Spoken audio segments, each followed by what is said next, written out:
Hello and good morning, so welcome to Bearded Veteran Creates. As you can see, I am on my own today. I apologise for the delay, but safety comes first. Gotta make sure that's done and everything is safe in the house for my family. So we've got loads of people in today, which is really cool. Loads of comments to get through. So I will quickly go through them. And then I'll put the invites up and you can come up if you want. Keep me company. So Julian says, "Don't," and there was me thinking I was early. 85 minutes. Second comment: the early bird gets the cheese, Duke, but the second mouse gets the cheese. Okay. Julian says, "Don't forget to click like as you join, folks." Yes, please do. Ivan, good morning.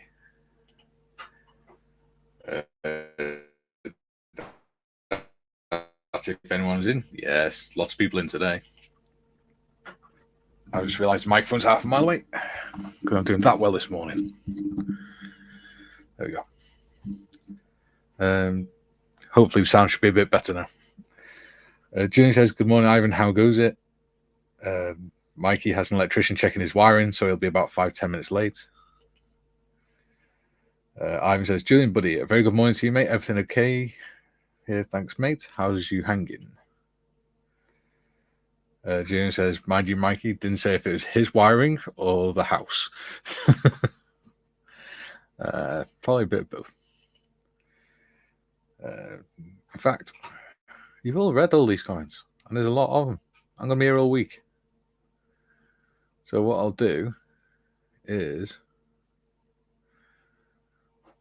I'll just check to see if there's anything particular for me to bring up, because it's usually just all you guys saying hello to each other.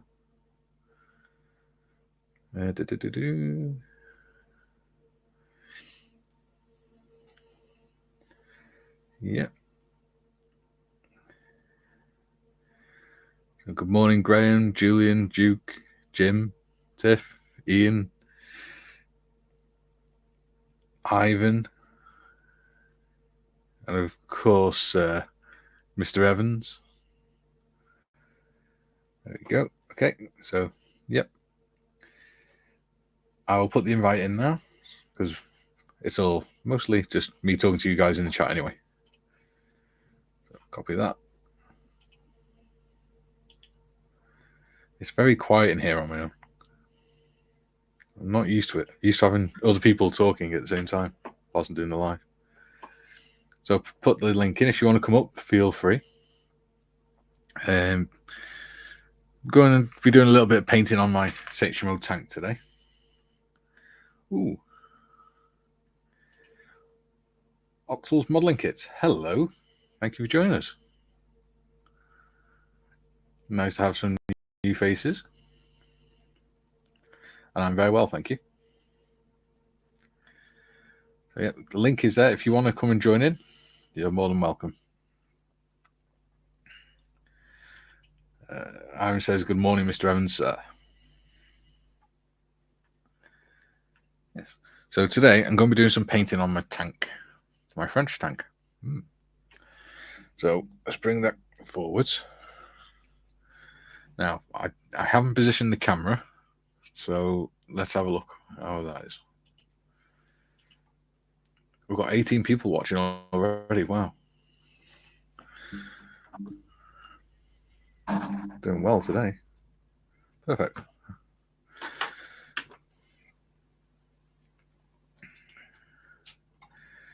Yep. Everyone's saying hi to Octals. Excellent. That's what I like to see. A nice friendly bunch in here. Make everyone feel welcome. Because that, after all, is what scale modelling is all about. Having fun, socialising, and everyone being able to relax and enjoy each other's company. So, paint palette. In fact, should I put some music up? So you're not getting bored to death by the sound of my voice. I haven't got any of my usual songs up. I wonder if I can do it whilst I'm live. Put some different music up on the crap that they put on. It is so weird being in here on my own. Ooh, 2 seconds, Jim.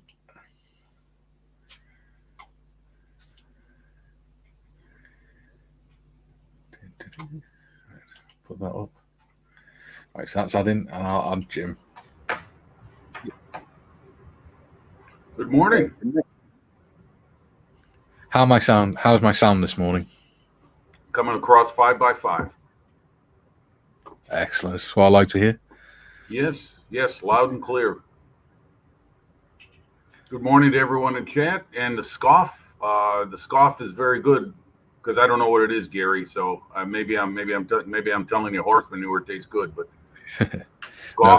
scoff is slang for food. Okay. Well, my food is this coffee. So yes, I'm in need of such beverages. But yes. So what happened? What were you having done by the electricians, Mikey?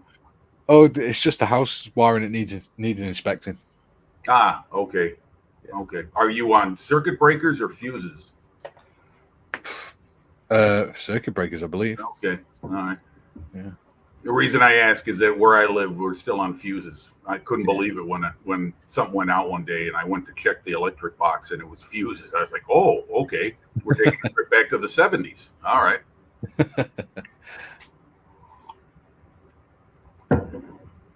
So what are you going to be painting today? The primer coat?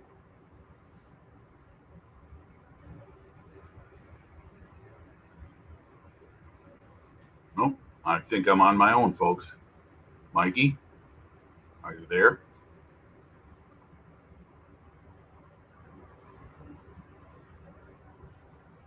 Okay, I may be on my own.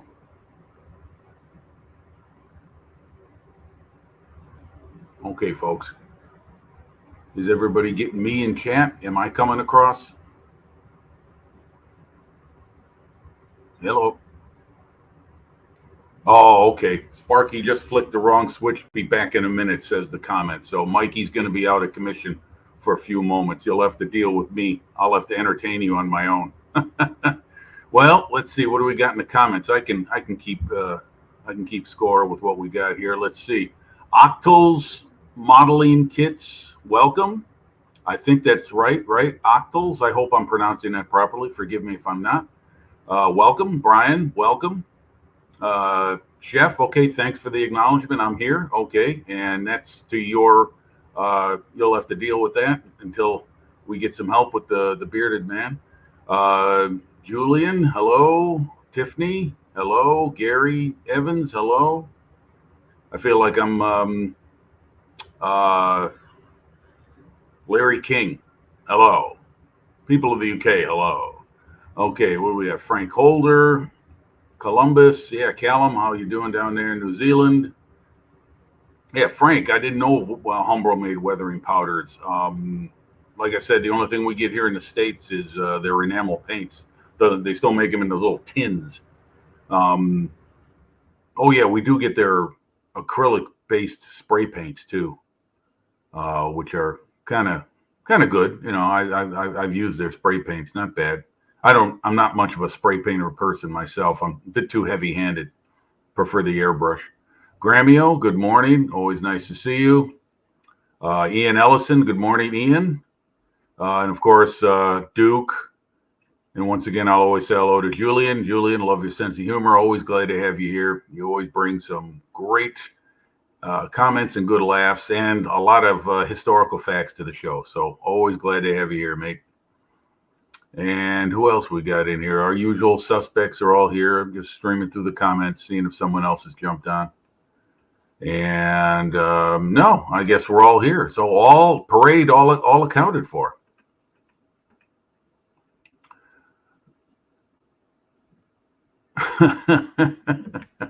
Well, thank you, Tiffany. I really do need to go figure out how to create content for my channel, because I think once you have your name set up for creating, a comment, in other words, I think you then have a YouTube channel. It's just up to you what you want to do with it after that. Yeah, sure. Go ahead. Drop that link, Julian. Yes, I am on Mikey's Discord. I check that daily. Matter of fact, I loaded some photos in the projects showroom section of what's going on with my model, the Tiger. Love Larry King and Ed Murrow when he was alive. His classic speeches from London. Yes, this is London. But he had such a brilliant voice. I always loved Ed Murrow. In fact, he was in the film. He came out of retirement to do some brief cameos in the film Sink the Bismarck in 1961. Larry King. Larry King. I thought he would never die. You know, I can't remember how long. Thank you. Okay. All right. Thank you very much, Steve. I'm going to go ahead and correct that when the opportunity arises. Thank you, Duke. Yes. I'll tell you what, working with Photo Etch with these 60-year-old eyes, I've got some Amazon glasses. Like I got them from South America or something. They're Vision Aid glasses from, I got them on Amazon, which I think is going to be the world's merchant within a few years, if they're not already. And they do help improve my vision on up close stuff. But wow, when I'm done with a session of making these things, these very small tool clasps and clamps in 35th scale out of Photo Etch brass, wow, the eyes don't have it anymore. I have to take a break after about 20, 30 minutes of doing that stuff. It's just, it's pretty strong. It's pretty strenuous on the eyes, even with the Vision Aid. So I tried these glasses. They come with different, you know what? Here, it's right here. I'll be right back. This is it. This is what I got. That helps tremendously.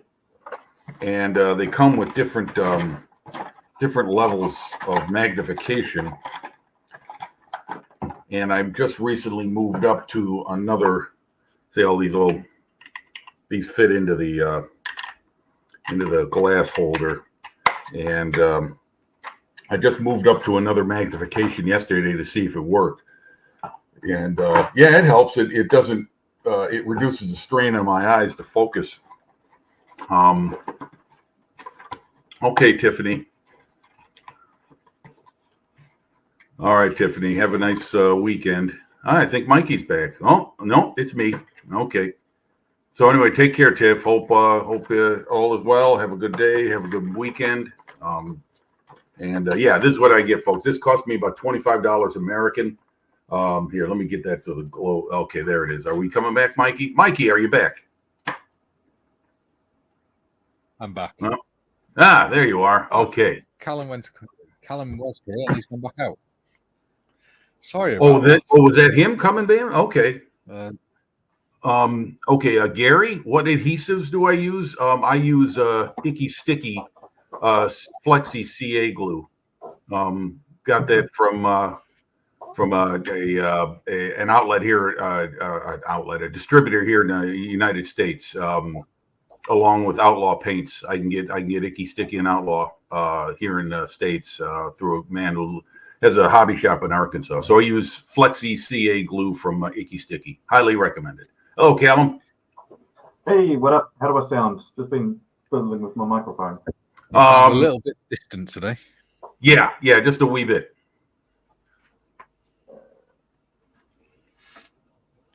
But I'm going to put that to you being down to you being on the other side of the world.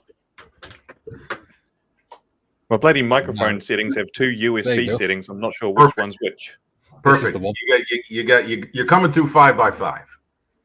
Sweet. What does that mean, by the way, 5x5? I've heard that since I was a kid. Loud and clear. Okie dokie. I just learned something new. So the scale goes up to 5, and if it's 5x5, it's perfectly loud and clear. Okay. If it's anything less, then it's not perfectly loud and clear. So if it's 4x5? Yeah. So thanks for that, Jim. Oh, you did really well. I did my best.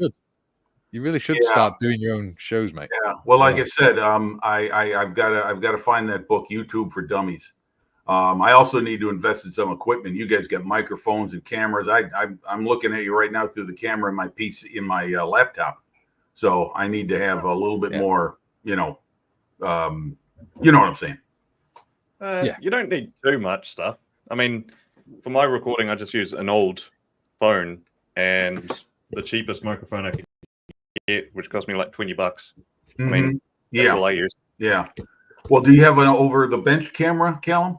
You know, one of those that are from looking top down? Nope. The camera that I'm looking at right now is blue tacks to the wall. Okay. Okay. Which is why his walls always look slightly wonky. Yeah, hang on. Let's see. Well, that would probably be better for me anyway, because it would probably facilitate better what I'm doing as opposed to having it right above me. So yeah, that's a thought. Okay. Well, it also depends on like what I'm filming, like live streams and stuff. Then it's up here. But if I'm doing recording a video, say, right, yeah, I'll have this set up literally right in front of me. Okay.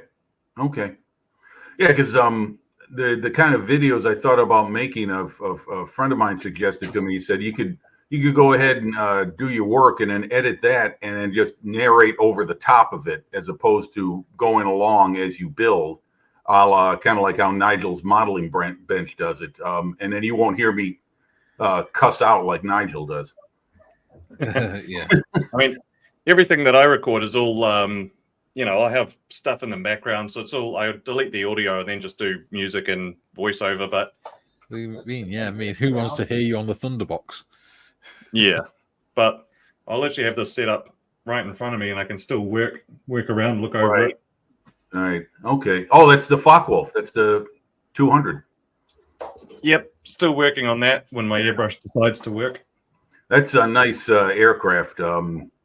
Not very suitable, I would think, for holding off other airplanes, but it certainly was a good aircraft for hunting merchant ships and scouting for U-boats.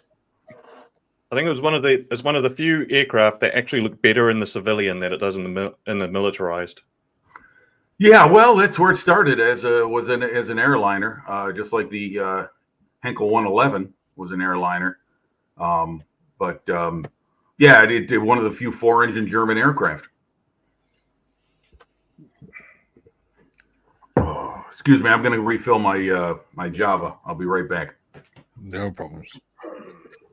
You deserve a break after standing in. Well, glad to help out. How are you, Callum? I'm doing pretty well. Funnily enough, I had the electricians round at my place today, getting a new switchboard installed. Ooh. Because just like Jim's, my house was built in 1973, and it had all the original electrics for it, including the switchboard, which was all fuses. Yeah. Well, ours was until they put the smart meter in, and then they put the new circuit boards in, the new breakers in. Yeah. Well, a couple of weekends ago, I actually spent half the weekend without power because the main switch, occasionally you could hear a buzzing sound, but it was all right. And then suddenly in the morning, power just disappeared. So I went to my neighbors and they're like, no, I'm fine. So reset the switch, came back on. And then later that evening, I could hear more buzzing and then I could see sparks coming out of the main power switch. That's not good. No, not really. So I turned that off and then tried to reset it, and it wouldn't turn back on again. And at that point, I left it alone because there was still a current running through that switch because I didn't know how to isolate it because I'm in a block of. Pardon? Is that the point where you sort of try and get out the house without touching anything? Well, because I'm in a block of 3, I'm in the middle one of 3. I've got a main switch in the house, but then we've all got the shared, like the sort of the power box outside where all the meters are and stuff. I didn't know where the main fuse to pull was because that was all original. That's all original as well. And it turns out there is a large fuse you pull out, but apparently I'd blown that, so that main fuse was gone because I had a massive power surge go through the house a while ago, fried my TV and everything. Because I don't have an RCD in this house because it's all 1973 original. Yeah. Tried replacing the other fuses because that was all fuse wire. Built in the 50s. So that was not fun. And then Yeah, so I spent half a weekend with no power, waiting for an emergency electrician to come out and fix it all. So, but then today I got an actual switchboard put in with breakers and RCD, all of that kind of stuff. So, Yeah. Yeah. So that's important. Years ago, I moved into this very small apartment. It was actually on top of a residential home, and it was a decent place, but I kept tripping the fuses, and so I asked the landlord. I said, "Well, do you think maybe we need to replace them?" He said, "Well, no, it seemed to work with the lady who lived there before you." And I said, "Well, let's see the setup." So we go down to the basement where his fuse box are, and he's got one fuse for my entire apartment. And I touched the line that was going into the fuse, and it was hot. And I said, "Look, this is not my home, but I'll tell you what, if we leave it as is, I'm moving and you may have a fire before I leave, because this is just so dangerous. I really think you ought to consider." And he's like, he was an older gentleman. He was retired. He and his wife were trying to manage expenses. So I understand, but I don't think he understood the gravity of the situation. So Yeah. they brought in some electricians. Right. They brought in some electricians. They tore everything out, put circuit breakers in for their home down there in the basement, and my place upstairs, which are on two separate lines. And so anyway, I get my first bill, and it's like $150. I'm like, wait a minute. I call ComEd, which is our power, Commonwealth Edison. And I'm like, wait a minute, something's not right here.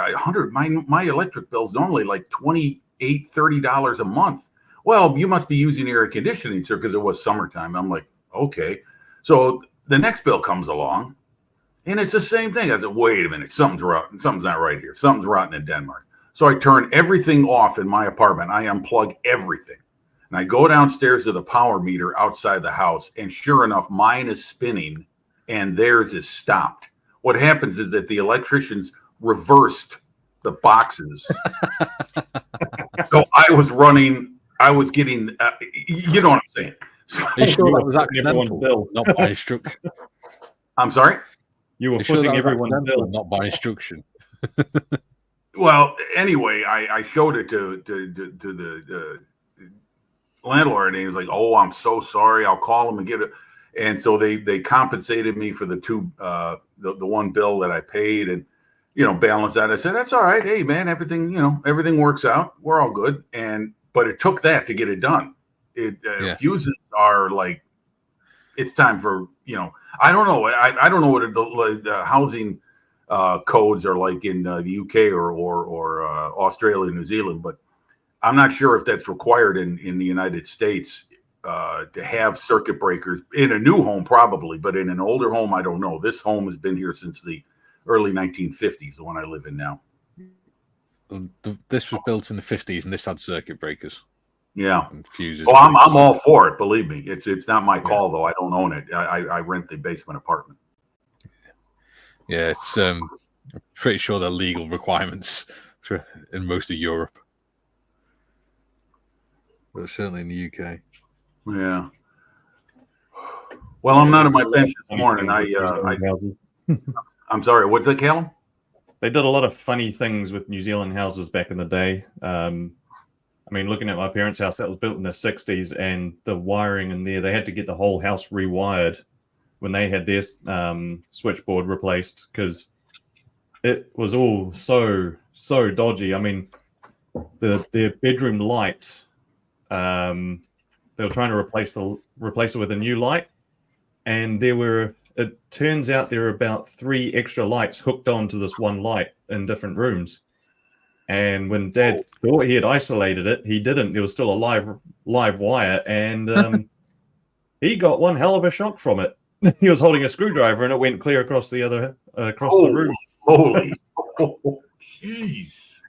Yeah, yeah. Electricity is nothing to mess with, even in a home. Wow. Well, anyway, Gary, I just want to put this up for Mr. Evans. This especially is in the UK, where it's 240 volts. What is this? I don't know if you can see that, Gary. Just Yeah. showing that the Icky Sticky clear Flexi super glue. And the reason I got the Flexi is that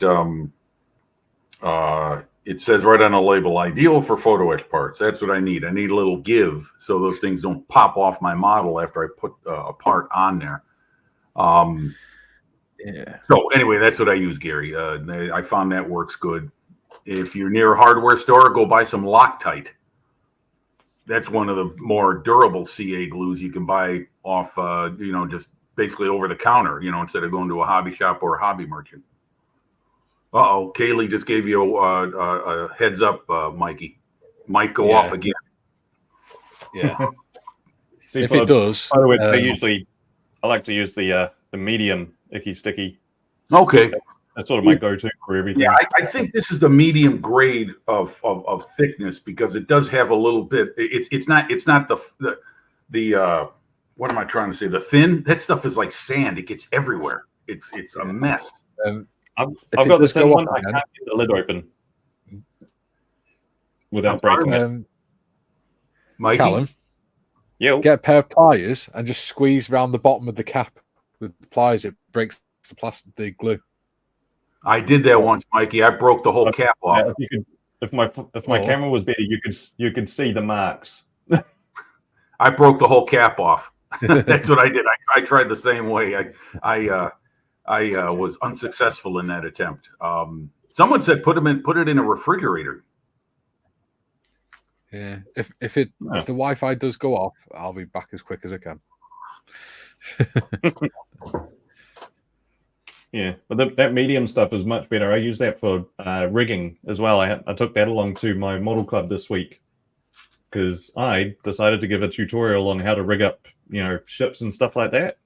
Okay. And so I was showing them how to do that kind of stuff, which was fun, I guess. I had a game plan of how I was going to do the tutorial, and then the minute I sat down to show them, gone. It was like, shit.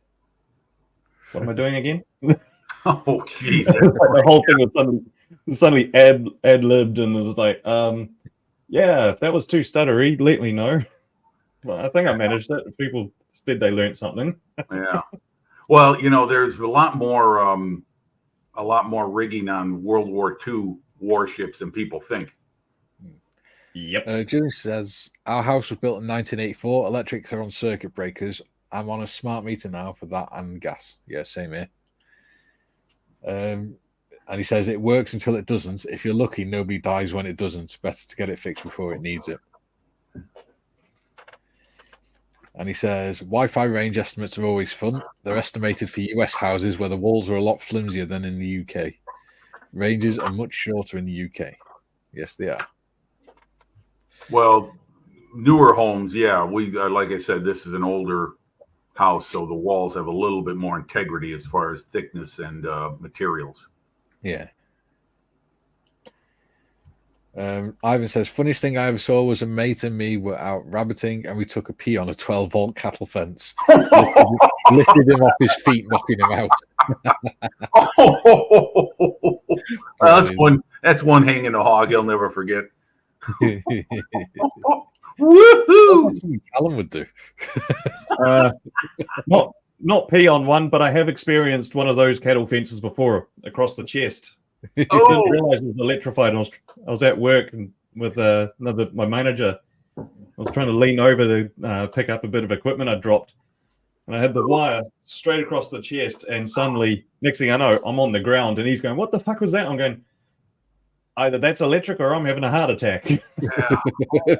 Holy! The best part was the actual property was owned by the owner of my company. My boss had sent me out there, and I got electric shock from it. Wow, that one, yeah.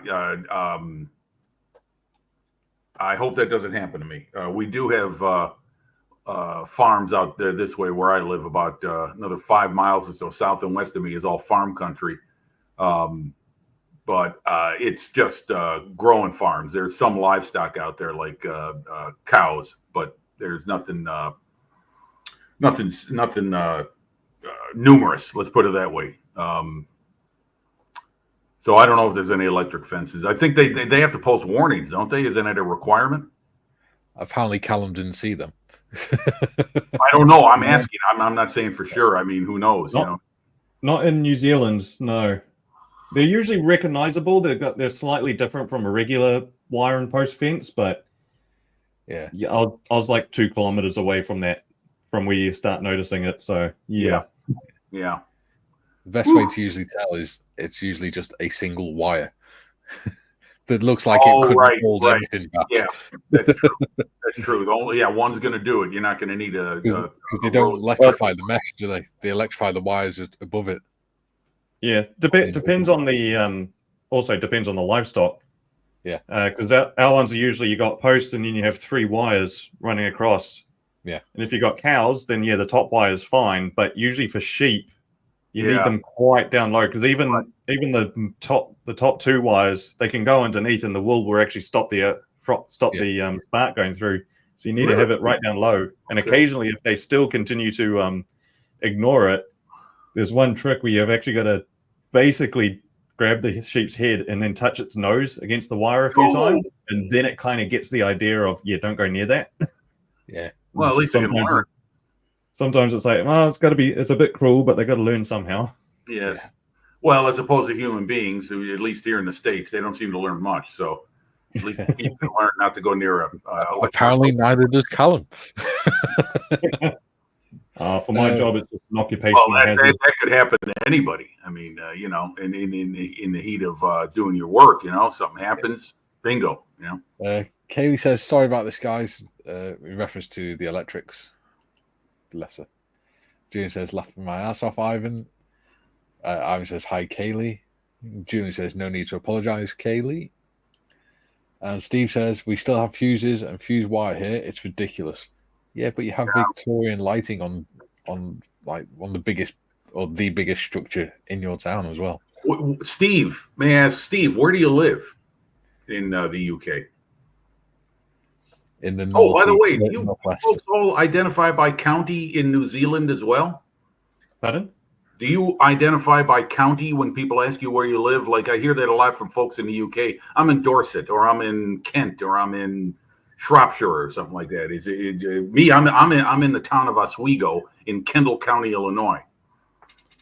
Yeah, so usually you just go by the major city sort of thing. So for me, I live in Auckland, so it's just Auckland. You got Auckland, Wellington, Christchurch, Invercargill, but usually, and you also got the smaller towns. So we're small enough that you just say the name of it. People generally have an idea of where it is. Yeah, I mean, to be honest, a lot of the really small towns in New Zealand, you probably will never meet those kind of people. Right. Well, if you have technology, you won't meet them at all. There you go. One friend has some really stupid ideas. He once planted a firework rocket upside down in the lawn, lit it and hid in the shed, created the lawn, and pebble dashed the house. Oops. A little bit of repair there. It just sounds like a fun childhood. Yeah. Sounds like the stupid crap we used to get up to on exercise. Except we used Jesus. What happened there? Are you okay? Yeah, I think front and back door were both open, so the wind slammed one shut. Oh, blame the wind. Okay, I used to do that too. Oh, Mikey, are you there? Yeah, I was just talking to Kay. Okay. I thought you faded out again. All right. Gary says, mate of mine was crossing a wire in an escaping evasion, held onto some beaches while he swung his leg over. Not sure about the voltage of the current, but he couldn't stand upright for a week. Oops. Oh. Of branches, I think that means. Woohoo.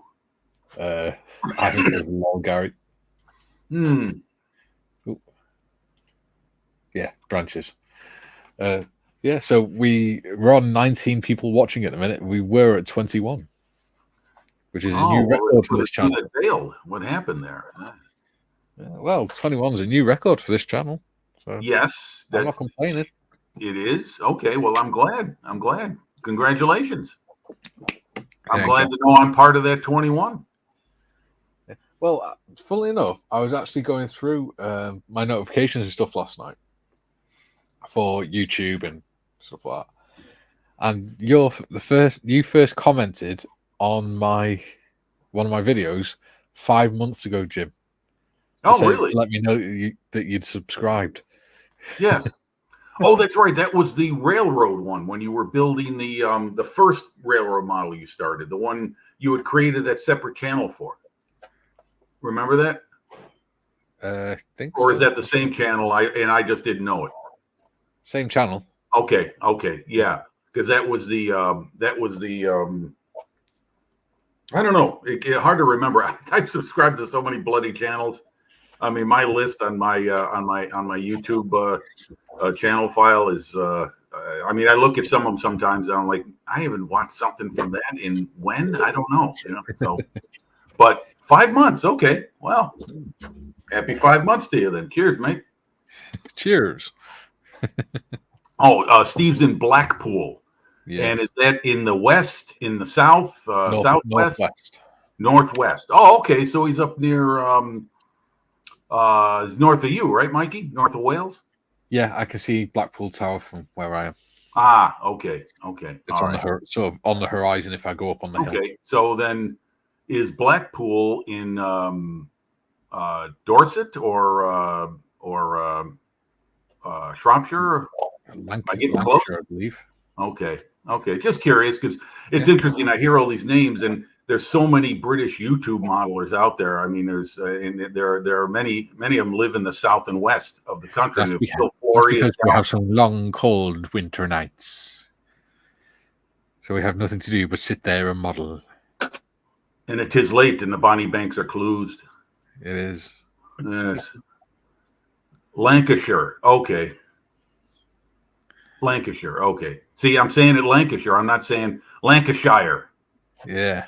Lancashire. There you go. I'll say it kind of like in New York. I'll go Lancashire. Actually, I don't know if that was what as a New Yorker would say. I shouldn't mock other accents. Why not? But what the hell? People everywhere think everyone in Chicago says "da Bears," and that is not the truth at all. That's embarrassing. I hate that stereotype. Julian says, Jim, Google Maps is your friend. Yes, it is. Yes, you're right, Julian. I like to ask those as a source of conversation, though. Yeah. No, I reckon Waze is way more your friend than Google Maps. Waze tells you where all the cop stops are. W-A-Y-S, Waze? W-A-Z-E, I think. Oh, okay. All right. Let me look that up right now. Okay, hold on. It's strange because in the UK, it's illegal to warn people of speed traps and police with speed cameras. Oh, okay. Yeah, the old fussbusters, as we call them. Yeah. But, see, for us, you just start flashing your lights if you're going the opposite way. Yeah. Just quick flash the lights is like, yep, lets you know. Everyone starts slowing down. See, that's what people tend to do over here, but it is actually illegal. But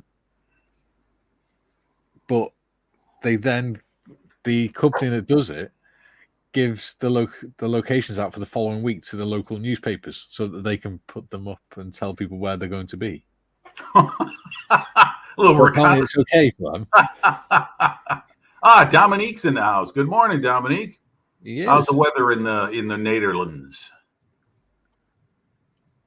Yes, Dominique. Yeah, he just did an inbox review of a pretty neat little German staff car, or I forget what it's called exactly, but it's an ICM kit. Yes. Nice little model. It is indeed. I do like my ICM kits.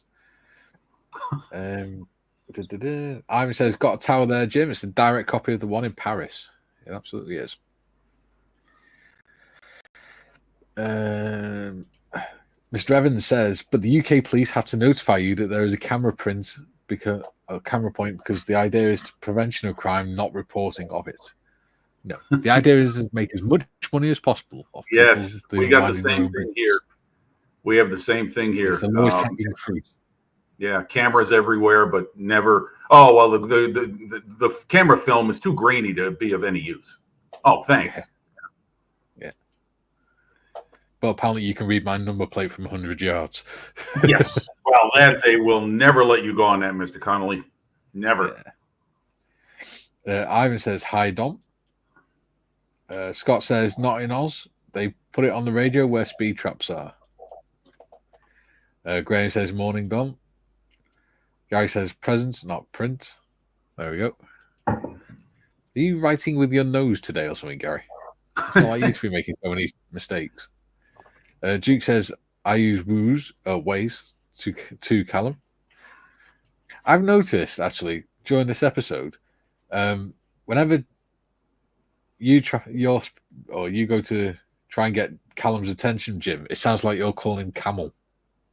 Camel? No. I don't know why. Yeah. I think Camel. it's your accent. It makes it sound like camel. Well, it's certainly not meant to be that way at all. So, Julie says some sat navs have camera locations too, Mikey. Unsure how they get away with it. They're static cameras, so they can have the static cameras on, and they can warn people about static cameras. But motorists aren't. It's illegal for the motorists to warn people of arrive alive cameras. So the cameras that are in the back of the vans that are trying to be discreet. The mobile speed cameras. Dominic says rain this morning and now around 16 degrees C in the Netherlands. Ooh. Unusually for Wales, it's sunny. I think we've got our 1 day of summer back. Ivan says, and they can see his beard at 1,000 yards. Very good. make that 2,000 yards. Yeah, they see it wafting in the wind behind me majestically. Yes. Yes. That's why I could never have a convertible. Dominique says, hi, Ivan and Julian. Graham, little Tyke has fell asleep, so able to watch easier, just tidying his combat zone. Oh, bless him. So cute. Kids are ace. Gary says, trying to type whilst also shooting some content, so relying on spill chocker. I don't think it's working that well. So does that mean in one of your videos, Gary, we're going to hear us in the background? Junior says they're called safety cameras, except they do nothing about tailgating, which is bloody dangerous. Absolutely. Yes, it is, Julian. I agree. Yeah. Although they have got the new infrared ones now, which catch you if you're using your phone or anything like that. No, as well. Well, they would make a mint here in the States if they were going to do that. Yeah. Do you know what? I've been going onto a motorway, and it's been a motorway that curves round onto another motorway, but it splits onto a dual carriageway. And I've literally been in lane 1, which is the left-hand lane, going along this motorway, curving around to the right, and a woman has been in the lane next to me, playing on a phone like that. She's doing that, texting on a phone. I didn't realise until she was literally 2 seconds from going into the barrier designed to split the traffic. Ooh, that would have been. She was just driving along the chevrons with the phone in her hand. And I beat the horn and she went, what? Oh! And swerved. Holy. That is dangerous. Whoa. I think the best one I've seen when I was there was a person behind me, and every time we stopped at lights and all that, I could see them doing something like this. And then I saw them, and they had a bowl of cereal, eating from that while driving. So being the absolute dickhead I am, I decided to have a bit of fun with it because I was just putting it down on their lap. And I did the thing of I started rolling forward because I'd left. We got up to the next set of lights, and I gave myself enough room where I could roll forward like I was like the light had just turned green. And of course, I'm in a ute, and they were in a small car. They couldn't see anything in front of me. So I started rolling forward. They did. Then I just hit the brake. They hit the brake, and I just see in my rearview mirror them going, and the clear cereal and milk had just gone everywhere. I was sitting there, I was like, I wish I had a rear-facing dash cam for that one, rear-facing camera. It would have been hilarious for work. Oh, yeah. You could have posted that one. You could send that viral. It's just, I knew I got the effect I want because they just did the whole. Oh, yeah. Yeah, that's normally what people do when they spill cold cereal in their lap. And then the best thing is, like, they got to spend the rest of their trip with that in their lap because they can't do anything about it. Yep. And then they got to explain why their crotch smells of manky milk. I think one of the worst, another one I saw when I used to drive vans doing beer deliveries, was women doing their makeup in the mirrors as they were driving down the motorway. Yeah, that seems to be the one I see the most. Besides Uber and Lyft drivers with their phone on the dashboard, and they're looking at that like this off to the right, because we're left-hand drive. So he's looking to the left, which to the right, which is center of his dash. He's doing that, and he or she is driving. Yeah. So, yeah. Yeah, like I've seen a girl once on the on ramp of a motorway where you got the traffic lights so it controls traffic, and she's literally looking into the rearview mirror with the eyelash, the eyelash applicator. It's the whole thing where you're squeezing it, and it's like you're driving and putting that up to your eye. You're brave. Mm-hmm. I too like to live dangerously. Well, no. Accident occurs. Someone hit her. That's the problem. I was putting my eyelashes in very nicely, and this gentleman hit my car. I don't understand. Yeah. Unfortunately, and finally I lost an eye.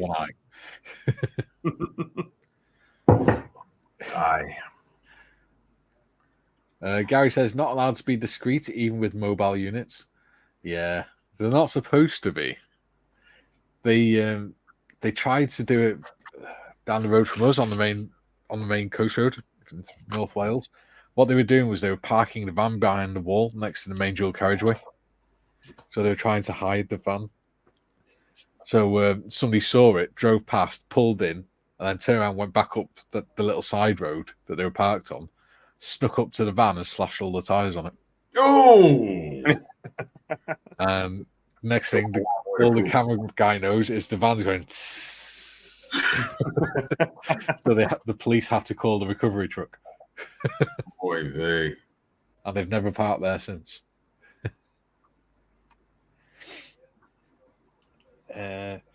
Ivan says, hi, Graham. June says, Mikey wafting is an image I really don't want. Well, it's not as good as Mr. Motivator in his spandex, is it, Jim? That is all in your mind, Mikey. I have nothing to do with that. Guy says, no, I mute you when I'm recording sound. Sorry. Yeah, good idea.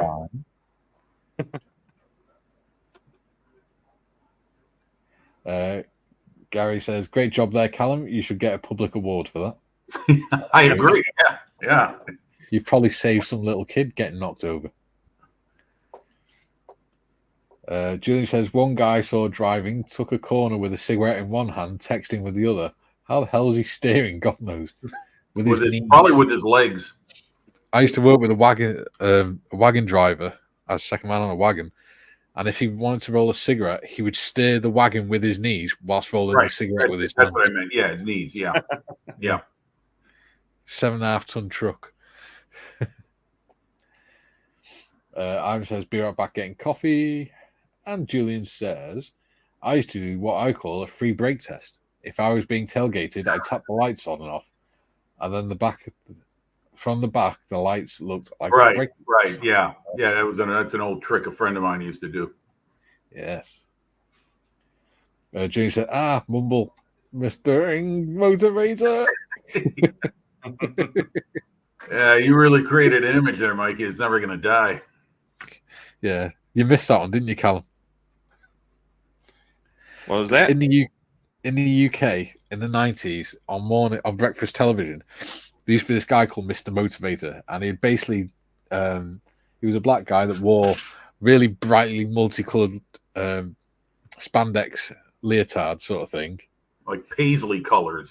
Yeah, with a bandana, and he had a goatee and glasses and everything, and he would do exercising, encourage the people that were watching at home to do exercise with him and stuff like that. And he's called Mr. Motivator. And Jim said the other day that he was doing his exercises whilst watching the show. And I said, I've just got this image now of Jim in spandex, like Mr. Motivator, doing Like I lunges. said, in it's front all of- in your mind, Mikey. It's all up there in your head. Yep. Oh, dear me.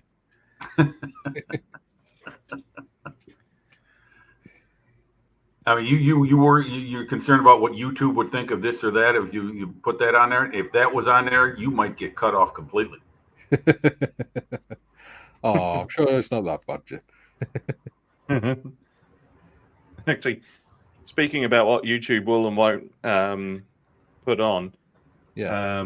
don't know if you know this, Mikey went on to my podcast live stream last week. Yeah, I was there. Yep. And it was great because Mikey said, "Oh, you ruined your chances for monetization because I swore within 30 seconds." I said, "Well, now since Garrison joined the podcast, I don't worry about that anymore because it takes me too long to edit that out." And when Garrison did join in, it took him all of 5 seconds before he said a stream of about 6 swear words, Mm. and it was just one of those moments of, see. Yeah. Well, good thing he didn't have a Swazi or something like that. He would have had the 16-ton weight come down on him. You know, speaking of that particular political symbol, here in the States, there isn't that much of a controversy about that on model kits as it is in Europe. That's because in America you have it as part of your protected under your constitution, don't you? Freedom of expression. And things like that. I'm not sure about that. I'm just saying that now you put that opposite the Confederate flag of the CSA, the Confederate States of America, from the American Civil War, and Yeah. that is an inflammatory symbol that Yeah. causes a lot of controversy immediately. So that's our hot button symbol. Yeah. I know in Australia they've completely banned like the swastika and all that on models and Mhm. stuff like that. Yeah. It's Yeah. bloody- Although Australia are, turning into that sort of Right. Yeah, let's just stamp it out. Then and it's like- you guys, if you've ever watched Mark Felton Productions, he does a video about the history of the Swazi, and it's saved for 12 years of one man and his peculiar ideologies. That symbol has represented good for centuries. It's the Hindu symbol for peace or something, isn't it? Yes, Yeah. I saw it one time in a church. I was there with my girlfriend for one of her friend's weddings, and I'm walking down the middle of the middle aisle, and it had a bunch of religious symbols in the tiles, and Yeah. one of them said Swazi. So I took a photo of it and I sent it to a friend of mine. I said, "Look what's in the church floor," and he explained to me what it was. At that time, I wasn't aware of that. yeah, because you usually Well- find the Hindu one is actually reversed as well. Yes, correct. Yeah. We have quite a few of those. They're sort of temples and stuff, and yeah, they will show it, but it's all reversed, or how it's supposed to be is that way. Mhm. Well, we have in our town we have like a little underpass that goes underneath the main road, so people can get from the supermarket to the town centre.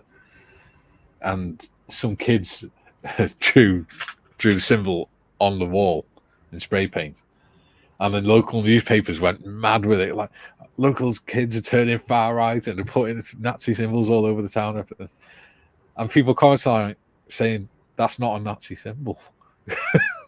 That's the Hindu Right. symbol for peace. What are you talking about? That's right. Trying to draw up panic. That's right. Yep. Well, it's like you said about that. Your stepson came home telling the history teacher telling him that the song they were singing was terrible stuff about this, that, and the other thing. It was Yeah. just a few weeks ago you mentioned this. Yeah. Told them that the song "Pack Up the Troubles" was about the devil and Right. the That's it. devil There you hating go. gay people. Yeah. Well, them trying to get the devil to hurt gay people, which is ridiculous. The song was never about that stuff. No, it wasn't. Believe it or not, in Australia, we have that over there. They have the Bathurst V8 supercars, right? Yeah. And a lot of them, like the old school ones had big like Marlboro cigarettes Yes. advertising on it, Yep. and they can't even sell those as decals. That's right. Like they're all like broken up and split up and all that. They're like so anal about that kind of stuff. It's Yep. like, come on, Yep. really? Yep. Recently, well, not recently, but Meng turned out a 1/12 scale Formula McLaren 1988 F1 car, and at that time the main sponsor was Marlboro. Well, the decals were not that. They weren't included in the decal sheet. So the man who built the model went and printed his own and put it on the car. It's just getting ridiculous. Nanny state stuff, isn't it? Well, see, here in America, this idea to demonize tobacco, which I agree, it's not healthy. I mean, I saw my father go through the, especially packaged cigarettes like from Philip Morris. Yeah. Industrialized tobacco is meant to be addictive. It's to bring back the customer. Anyway, long story, boring. The idea is that, very cynically, if we just get rid of tobacco, we'll all live forever in peace and happiness. And back in the 90s, when this whole thing was starting to hit the fan, the idea a lot of people proposed was, well, if we eliminate smoking or get people to get away from it, it'll not only be healthy, but it'll reduce our medical insurance costs because the claims will go down. Yeah. Well, here we are 30 years removed, and medical insurance does nothing but go up. So, I to those people, I say 30 years later, I say phooey. Yeah. It goes up, but the willingness to pay out goes down. Well, we pay more per person than any other country in the world for our medical insurance here in America, and unless you have a good job, your options are limited.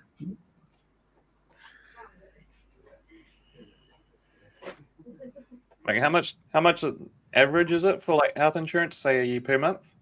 Well, I don't know the exact number. I know that I'm not paying a whole lot because I am on a state-sponsored.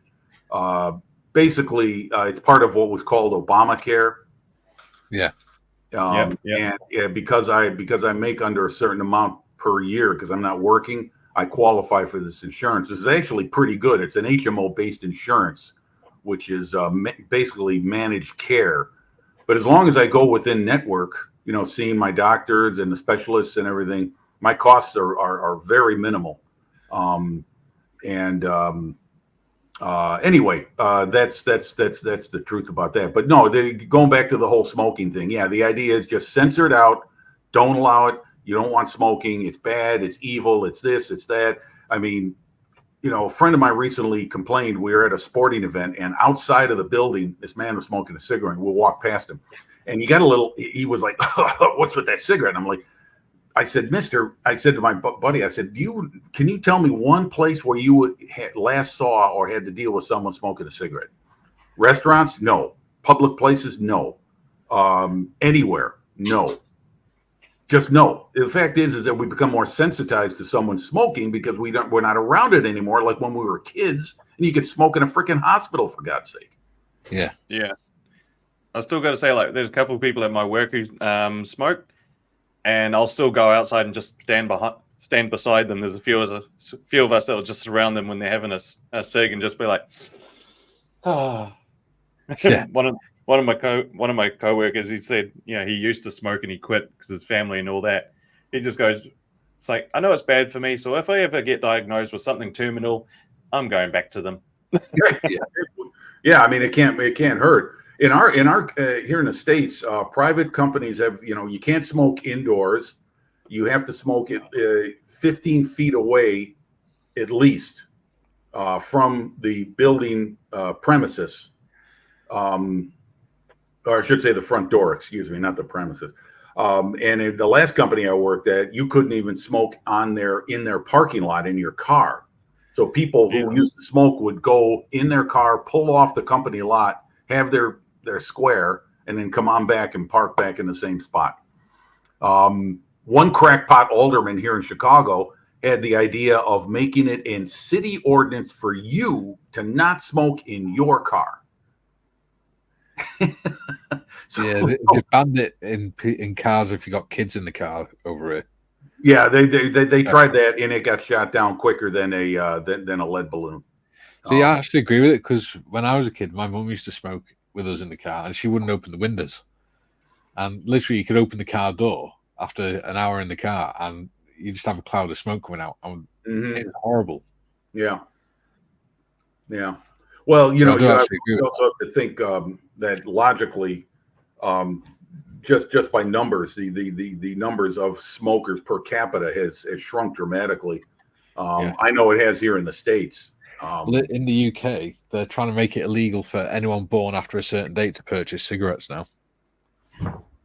So that as time goes on, like no one that's 15 years old now will ever be able to purchase cigarettes because each year that age will obviously go. I don't know about that. I mean, you may as well start telling people, look, we think soda pop is dangerous, so you shouldn't be buying that now that you're 15 years old for the rest of your life either.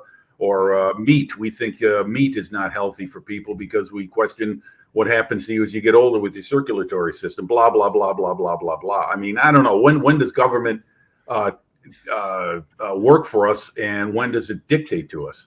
Well, this is the thing, isn't it? Yeah. Well, now we're going down a political rabbit hole, so I say we stop. We shouldn't really do that. Anyway, it all started with the bloody tobacco sign, and I agree. You know, you mentioned Bathurst, Callum. Last week was the Bathurst race, was it not? Yep. Yeah, I was on Jason's live chat Saturday, and he was posting because it was on Sunday, and it's obviously my Saturday is your Sunday, so they were posting the show occasionally. They would put it up on screen.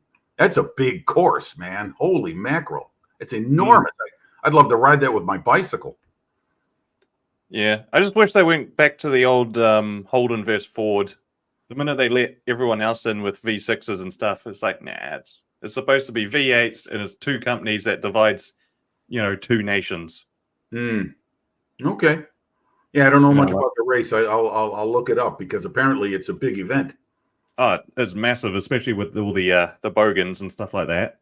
So, and it was always it was Ford versus Holden, and it was always a divide. So, like for me, I'm Team Holden because I don't like Fords, which would probably get me killed if I ever said that in America.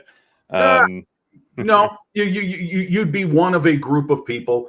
Ford, there are many acronyms for that. Found on road dead, fix or repair daily, after rebuild Dodge. There's a lot of that. So found on rubbish dump. Yep, there you go. Found on road dead. Forgot about that. Found on rubbish dump. I like that. That's the newest one I'll add to it. But yeah, the Fords are, you got GM, you got Ford, you got Chrysler. And those are the three traditional big three of America. And so you'd have people divided in their camps. Yeah. But then they started letting a whole bunch of like Japanese companies start racing, and they started bringing in like V6s and and it's just like, nah, you kind of lost the whole spirit of the race then. It's supposed to be V8. It's the Bathurst V8s. Like, come on. Yeah. Well, when enough money's shoved their way, that's really what it is. If you ever go to Bathurst, there's this one hill where so Bathurst is in Australia, it's very bogan, like very. There's this one hill though, that if you took the most extreme bogans, that's where they go. To the point where, they got the old camper vans and all of that. They tried to impose a restriction on alcohol. They could only have so many per day that they could take up there. What they were doing was days before, they were going up and burying caches of alcohol, caches of beer and stuff like that. So then they could mark the spot. So they could go up with their camper vans and then like, oh yeah, they've got the daily limit plus whatever's underground right next to them. That's brilliant. I give them a commendation for original thinking. Can I catch up on the chat, gents? Sorry about that, Mike. Go ahead. Yeah. All right. I like it's that. the Carl and Jim show now. Yeah, apparently so. Gary says, talking of lights, I've just put an LED into a model for the first time into an ICM one-man sub. Very nice. Yeah, I'd like to see that. Yeah. Ian says, so that's why we don't see reruns of Dukes of Hazzard? Could be. June says, in some European countries, that broken cross symbol is illegal, and as the model companies do a lot of business in Europe, they omit it or include it in two pieces. Correct. Yeah. Yeah. Julian says, Mikey, the problem is the intelligent assume the thick know that the symbol was originally Hindu. Far too often they don't and mean it in the German World War II sense. Yes. Unfortunately, people don't understand nuance and Right. Yeah. Right. just because Well, I somebody believe has that- that symbol. I believe the Germans actually took that symbol from the Romans. Yeah, it wouldn't surprise me. It's the Roman way of doing it. Well, they believed a lot in mythology and everything, didn't they? You talk about the one, Yeah. the NSDAP party. Yeah. Yeah. Yeah, They believed a lot in mythology and Yeah, there's talk about that, but I don't know how much of it's actually been substantiated. It might be correct. I'm not saying that I know for sure. I'm just saying that you may be right. It may just be just that myth. I don't know. You watch Tick, don't you, Jim? Yes, I do, but I haven't seen him in a while. Not since the Starmer thing. He put up a video the other week, and it explains how socialism and stuff like that is derived from religions, certain religions. Yeah, okay. I'll have to look that up. So watch it; it's Very good. It's interesting. It explains why they were into mythology and things. Scale modeling twins. Gentlemen, wedding events, dance floors thumping, horses by Daryl Braithwaite. Loud. Oh, John. Okay. Hope you're enjoying yourself, Mr. Marley. He's looking very dapper. Okay. He sent us a picture before of him with Tim. Tuxedo? No, it's a very smart suit. All right. Excellent. Yeah, with his veteran's badge on. Gary said, Jim, you need to watch the episode of Yes Minster called The Smoke Screen, in which the civil service say that smokers are national heroes for dying early and not costing the nation their pensions. That is one of my favorite comedies. That Yes Minister and Yes Prime Minister. That is the I best. don't think I've ever seen it. Oh, you I've should. heard of it, I've You never watched absolutely it. should. That episode is actually Yes Prime Minister. The later episodes. That was a good one. Mikey, those newspapers you mentioned probably figured the kids were too stupid to know the Hindu symbolism. They did, That's but the right. problem is in the article they sensationalized it as well. They didn't say that's probably what the kids thought it meant, but this is what it means. So it's bad that they're graffitiing and trying to do that symbol, but that's not what that symbol means, and they need to learn the history. They just went, oh my God, they're putting this symbol up and this means this. And Well, this, and it's this. sensationalism. I think P.T. Barnum said negative publicity sells. I also think it's because a lot of journalists don't know the history anymore. Oh, I agree. That's definitely part of it. Yeah. At the end of the day, they might go to university to learn journalism, but they learn journalism. They don't learn history and political history and things like that unless they're actually a political correspondent. Gary says, also, the cigarette lobby wouldn't pull sponsorship for Covent Gardens. Junior says, Gary, have you seen the episode where Jim Hacker suggested seating countries in alphabetical order? Humphrey comments that Iran, Iraq, Ireland, Israel together was a bad idea. Now, there's a foreshadowing. I believe that one was no. You can't do alphabetical order. You put Iran and Iraq together with Israel. Do you want to start a war? No, putting Ireland there doesn't make anything better. Ireland doesn't make anything better. Oh, geez. Oh my goodness. Woo. Love it. Just to be clear for the YouTube gods, he is just parroting a comedy sketch from a Yes, TV there is show. no malice or the Irish whatsoever. Yes. No. June says, welcome back, Ivan. Gary says, yes, Minister should be required viewing across all kinds of government offices. I want to see it now. You guys are talking. I think at the time that it was first released, they actually spoke to a whole bunch of ministers, and a lot of them said it's like for a while I didn't think I was watching a comedy. I thought it was a documentary.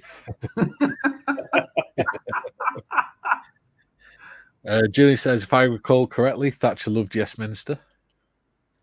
Probably. The closest That thing makes it I've just a got to little that less as a bad. frame That's reference okay. in my memory is Yeah. watching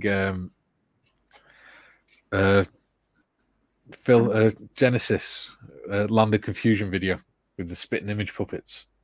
Oh yeah, yeah. I remember that. Yes.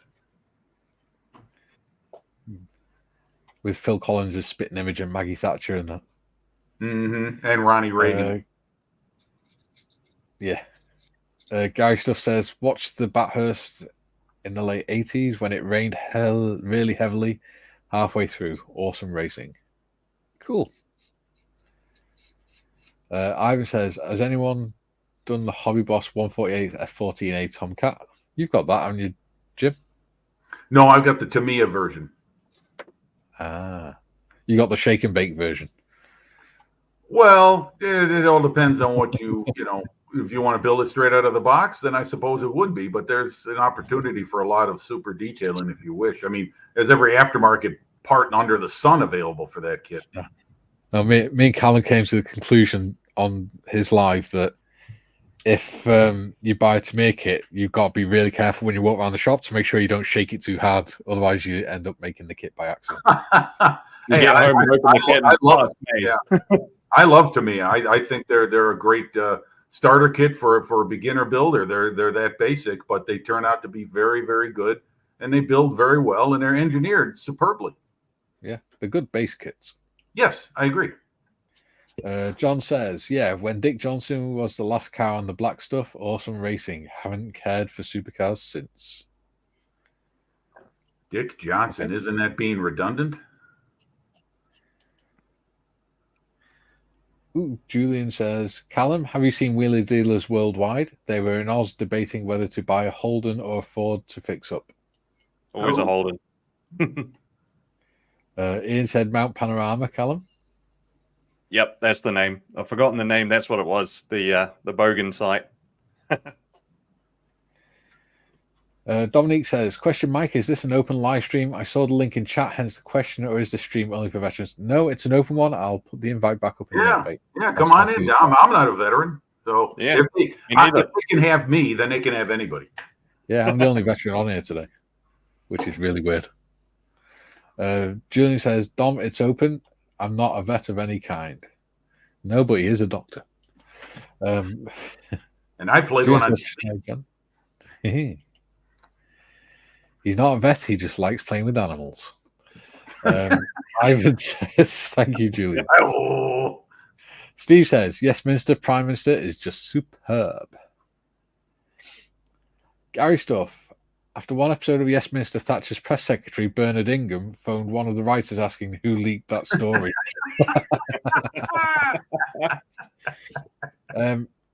Malcolm Charles is in. Good afternoon, my dude. Speaking of which, Creative Friday, next Friday, it's going to be a little bit different. Okay?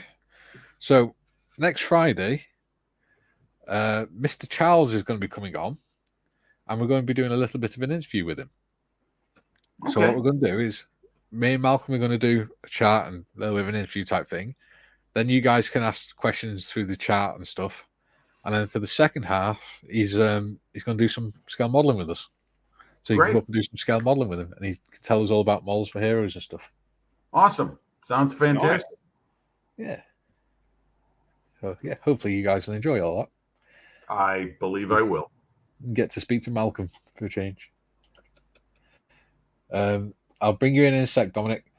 June says, when we met, a good friend of mine described herself as Saxon, as she was ashamed of what Germany did in World War II.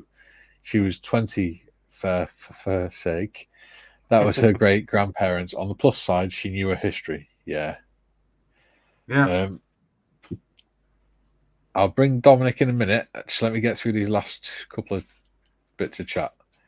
June says, afternoon, Malcolm. Mr. Evans says, the episode where they went to Qumran, a dry country, so they set up a secure comms room in which they could secretly drink alcohol. Doesn't surprise me. Steve says, Smear's shake and bake reputation is utter tosh. I had several of their kits and they weren't that easy to do. Gotta disagree with you there, mate. It depends on the kit, and it depends how many models you built and things like that. But it is a bit of a joke. Obviously, you don't shake them and they magically appear built. Amy says, "Hi, Malcolm." Julian says, "Laugh my ass off, Mikey. You do not want me anywhere near you with a sharp object." Well, it's not me going near, it's the dog. Or the cat. Or the camel, apparently. Because apparently we have a camel on this show. I was who Ray Charles? I'll just call you Columbus from now on, and we'll avoid any controversy. No, call him a camel. It's funny. I never did. Malcolm Charles says, "Looking forward to it. I will email my rates. I'll put my people in touch with your people, Malcolm." Yeah, you're gonna have to pay him in hobnobs too. Gary said, "Well, I've already said, anyone who goes to Telford has got to, take a pack of hobnobs to give to Malcolm to say thank you for." Sure, I think that's good. Good idea. Gary says, "I'll shout out the interview on Monday Matters, Mikey." Thank you very much, Gary. Yeah, thank you, Gary. Appreciate that. Good stuff. Spread the word. So let's bring Dominic in for the first time. Good Hello, afternoon, everyone. Hello, Dom. Hi, Mike. Hi, Jim. The new guy. Hi. That's Callum. just don't call him Camel. Apparently, I've been accused of calling him that. He's a Southern Hemisphere sheep shagger. Don't worry, I've been called worse. Now it's just by my mum. Call me anything, just don't call me late for dinner. That's what I tell people. Yeah. Julie says, "You said I was a Dr. Mikey, hence the sharp object comment." Yes. Ah, okay. Gary Stuff says, "Hi, Dominic." Hi, Gary. So, how are you doing, Dom? I'm okay. I am. What I did, you was really busy with speaking, and I was spray paint my rings. Ooh. Oh, those You look spray great. painted your ring? Do you mean your steering rim. wheel? Oh, the No, rim. it's the rims from the motorcycle. Gotcha. Yeah. I I thought that sounded a bit odd. in the middle, that piece and the little pieces here, I make it black. Yeah.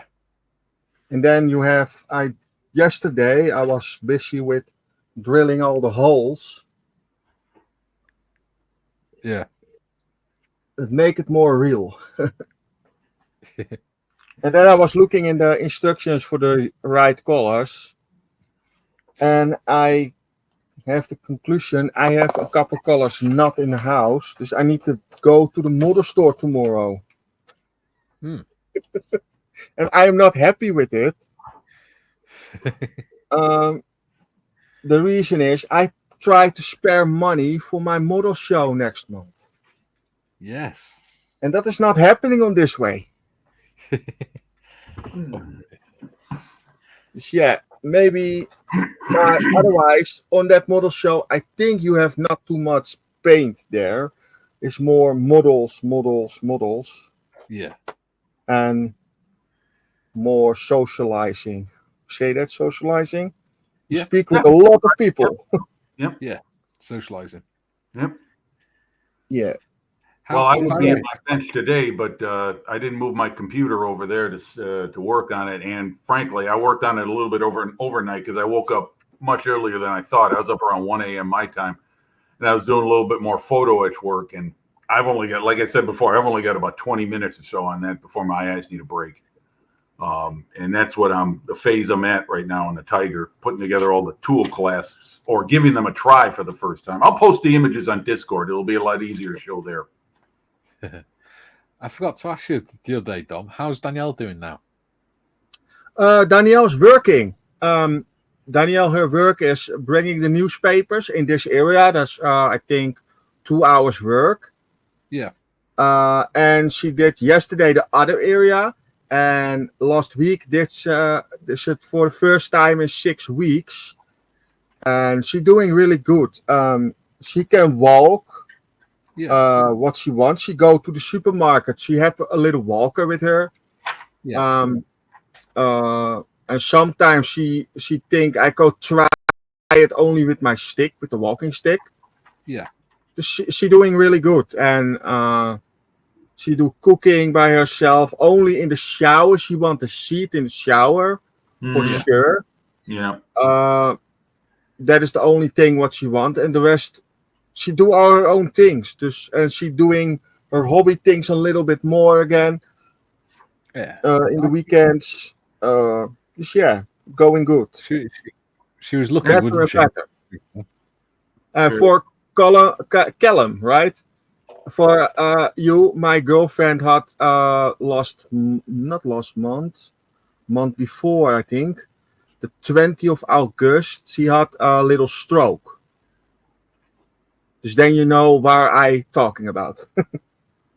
All good. Well, it sounds like he's doing well, Dom. I hope that continues to improve. How old is she? Danielle is 40. Okay, sorry to hear that. That's a young age to have a stroke. Yeah. But that may help her in her recovery too. That her youth may help her body recover. Yeah, but that was the lucky thing was with her. She normally you lose your power in your hands, and then you can one side of your body you cannot remove it anymore. And she had all the power in her hands, and she had it not in the big brain, but in the small brain on the back side of your head. Yeah. Okay. And that is her lucky. Yeah. And now next year in March, I think, then she need to the hospital. That is far away. And she need to the hospital far away for a little scan of something for the brains. Yeah. See what damage has been done. Yeah, but I think it's not bad with her. She doing really good. She had physio, and she had we say in Dutch ergo. That is for your hands. Mhm. Then you need to do teeth picks. You have 10 teeth picks. You have a little we say bucket, and then you Yeah. do the teeth picks in that bucket. Oh, Yeah, and then with your other hand you do that too. Yeah. And that Dexterity. do you 5 Dexterity. to 10 times. Yeah. And that's going so really good. And then the woman going we say that time it with a little timer, and Danielle was so fast with it that the people say, what we doing here? Yeah. You're really good. Good. After Very encouraging. 5 weeks later, the people say, we cannot help you anymore. Do your things, what you need to do, what we tell you. Do that the next 5 months, and it's okay. Well, that's good to hear, mate. Yeah, dus yeah. Go better and better. Dus. It means she can give you a clip around the ear when you're misbehaving as well. Ivan says, lol. Julian says, crying laughing at the painted ring comments. Okay, we found the level, and as expected, it wasn't that high. Yeah. I think my hearing's going because I'm hearing Jim's calling Callum Camel, and I'm hearing Dom saying he's painting his ring. Ivan says, well, people all have a wonderful weekend. I have to fly now. Take care all. And Mikey, once again, thanks for a great morning. Bye. See you Monday, Ivan, 2 p.m. 2 p.m., yeah. Yeah, take care. Have a good weekend. Julian says, take care, Ivan. And Ivan says, you too, Julian. And Ian says, bye, Ivan. And Graham says, bye, Ivan. Have a good weekend. There we go. I'm going to step away for a moment, gents. I got to make some more coffee. I don't blame you. I could do with the coffee, but... Meh. Yeah. Oh, yeah. Before I go, I just wanted to show this. This is the directions for the F-14. And Ivan's gone now. I was going to tell him that I don't know what the Great Wall Hobby kit is like. But the Tamiya kit is very, very detailed. In fact, you talk about maybe going too far in paint requirements. 50 separate colors they have listed in the directions. 50, 50, not 15, 50. And 49 of them are grey. Yeah, exactly. Yes, I know. So I doubt I'll be using all of these. I mean, the version I have is the carrier deck launch version, with the flight officer giving him the heave ho, and Callum, why are you flashing your tits at us? I just Why felt are like you giving a bit of down shirt action? trying to find my lighter. Ah. anyway, I'm just saying, as far as this goes, I'm just going to build it straight out of the box. So the amount of colors will not be 50 that I'm going to be using. So that's a bit overkill. Duke says, Mikey, I've put pics of my dragon on Discord. Is that a euphemism, or have you actually made a dragon? I shall have a look. Here we go.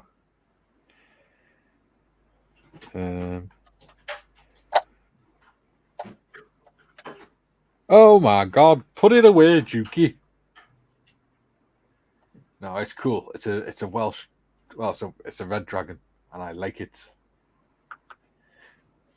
Oh, that's right. I meant to take a photo. Someone in our neighborhood has this huge dragon out in front of their house as part of their Halloween decorations.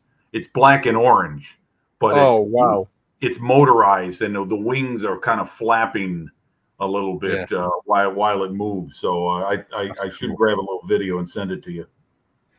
Julian says, be back in a bit. Kara has arrived. All right, buddy. And Ian says, in a bit, Julian. So, yeah. I do like dragons. Okay, be right back, kids.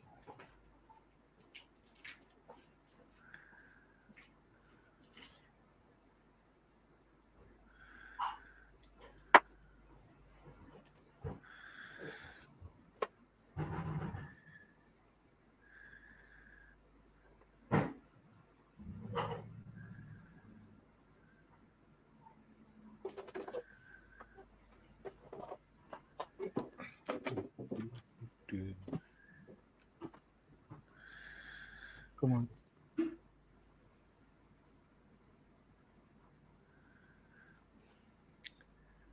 Yeah. Graham says, hi, Ian. Missed you off my hellos earlier. See, this is how lovely everyone is in this chat. Even if it's an hour later, they'll still go, oh, hello, sorry. I didn't see you there.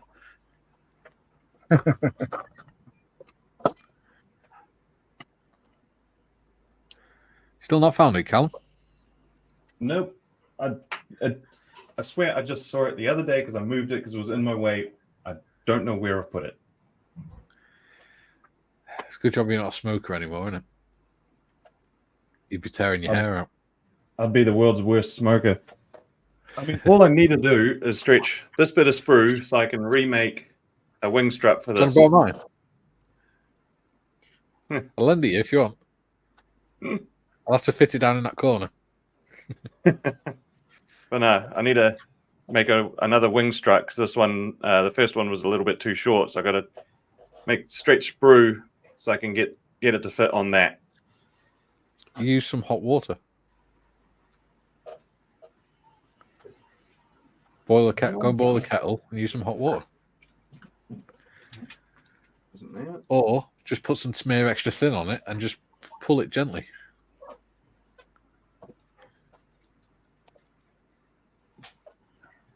I know it's going to turn up in the weirdest place. I just know that. After you've spent half an hour trying to do the thing that you could have done in 2 seconds with a lighter. It'll be the minute I decide I'm going to do it another way, I will find it. Put your head down on the desk and just look sideways to each side and you'll probably see it. Because it'll probably be underneath something. That's what I did yesterday. I was looking for my blood glucose monitor because I couldn't remember where I put it. And I sat there, put my head down on my desk, looked sideways, and I went, oh yeah, it's there under that leaflet.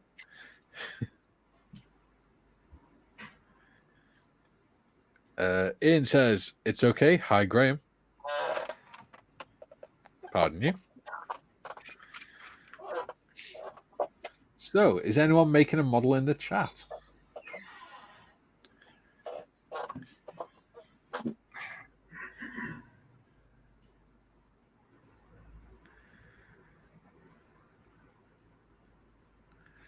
I know Gary's working on some content.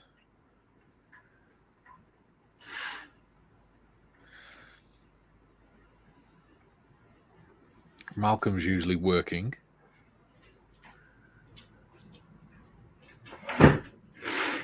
The man never stops.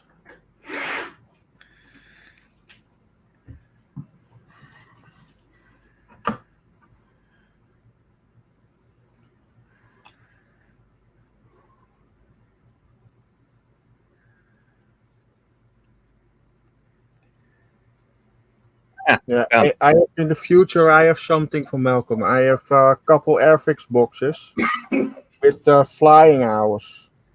Ah, I need cool. to He'll appreciate ship that to Malcolm. Yeah, he'll appreciate them, mate. Yeah, I need to rip it out first. Speaking of the devil, he says he's making a spreadsheet. It's a kind of model. Yeah. Statistical model. That's right.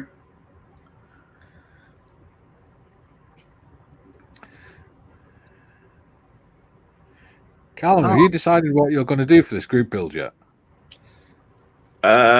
Depends on how Canberra goes. What Gotcha. if I find anything at Canberra? Oh, what group build are we talking about? My podcast group build. Yeah. The World War One? Yep. Oh, That's the one. I'm going to a model show this weekend. Hopefully, I can find a World War One subject. Thank you. That reminds me. You reminded me that's what I'm going to focus my financial energies on instead of just grabbing up old kits or whatever that I've tickled my fancy. I'll look for something World War One related so I can start on that. Yeah, because I'm hoping to find myself the TACOM Mark 1 female kit. But did TACOM stop making those? I mean, because someone was asking me about something else that TACOM made, and I said I don't know. One of mine bought his copy off eBay. Oh, it was the Sashaman. That's it. He bought the Sashaman, the TACOM copy. oh yeah, I wish I could afford TACOM. Oh, wait. Oh, there you go. There's a nice kit. That's the one, TACOM one. The Mark 1 I've got. Yeah, nice. Yeah. What's that on top? It's got a little carriage for carrying the sponsons because it's got sponson cranes on it. Ah, okay. All right. Yeah. I have the kit from Meng here in my stash.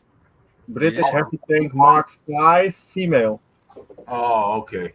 Nice. Yeah, I was looking for the Tamiya Mark IV that they released when I think it was 2014, and I haven't seen that around on shelves of hobby shops or online hobbyists for a while. So maybe it's out there and I don't know it, but I really haven't spent a lot of time trying to find it. I mean, Malcolm says, "Thank you, Dom. Pop them in the post, please." Yeah, I do that. I send you a private message for the address and everything.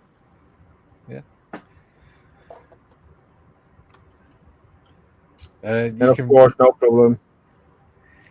Don't forget, he's usually on Discord on the Saturday as well, Dom. So you'll probably be able to contact him on there if you need. Yeah. Graham says, was working on a Metcalf card signal box to go with the Battle of Britain loco. Nice. Yeah. They are quite good, actually, to be fair. Oh, what's a card signal box?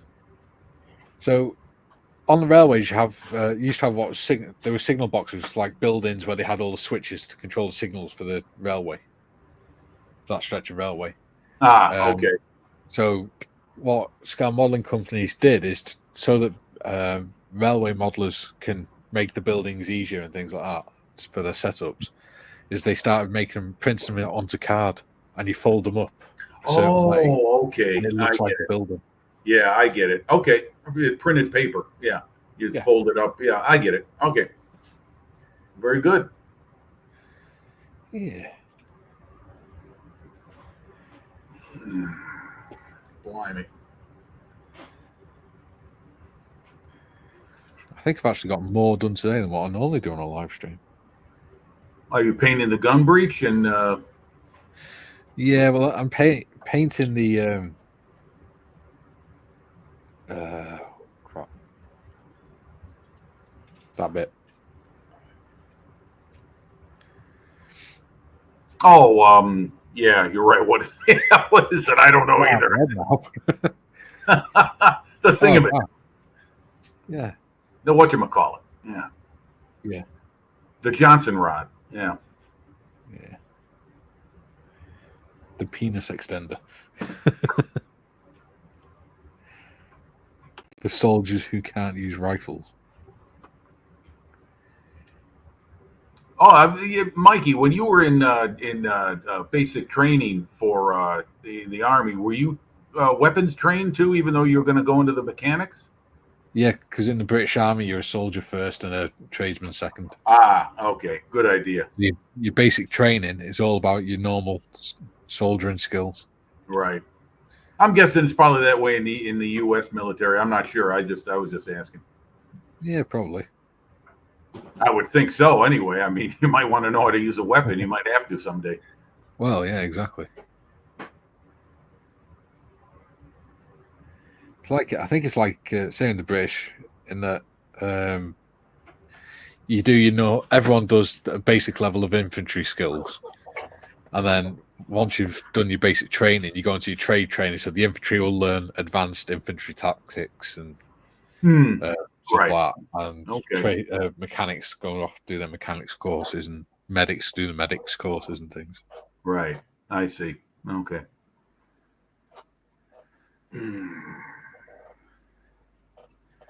Yeah, there was a show years ago. In fact, they brought it back a few years back now, but it was called Dirty Jobs, and it was Yeah. hosted by. Oh, you've seen it? Okay, yeah, it's very popular in the day.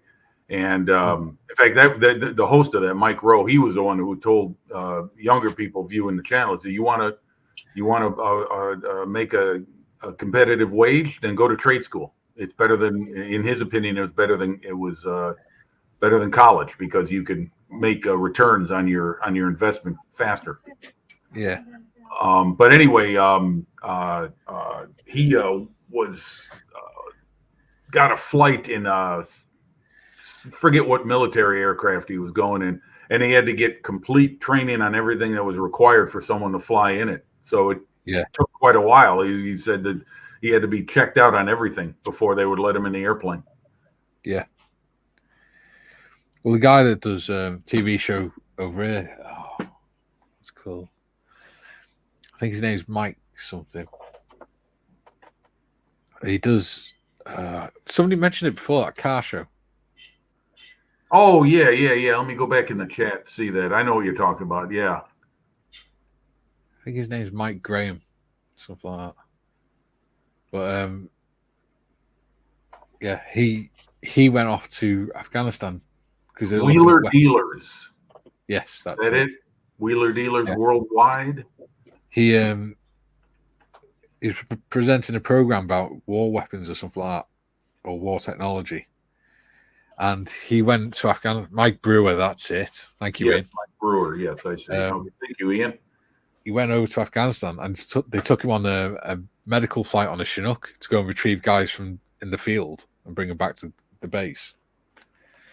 And at one point, they heard over the intercom the co-pilot going, the pilot saying, "We're just going to be making a Mayday call. We're not going to have to make an emergency landing, but we're just making them aware that we do have a casualty in the cockpit, as I have just been shot in the head.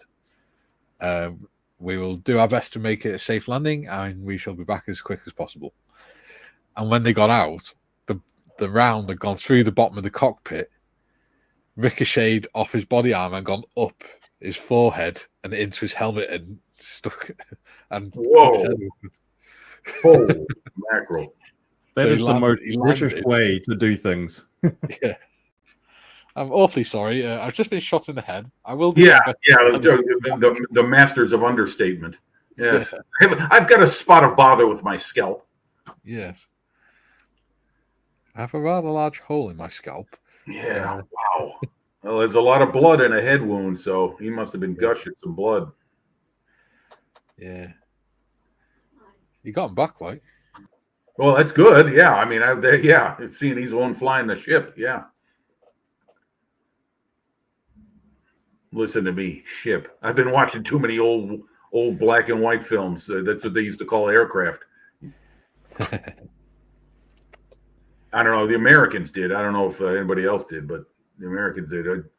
The ship, she's running pretty rugged today, or something like that. Yeah. Yeah. The old kite. Yeah. There you go. The kite. Yep. Yes. Oh, it's gone quiet now. It's gone down to 12 people watching, but we appreciate every one of you, Yes. Yes, indeed. Yes.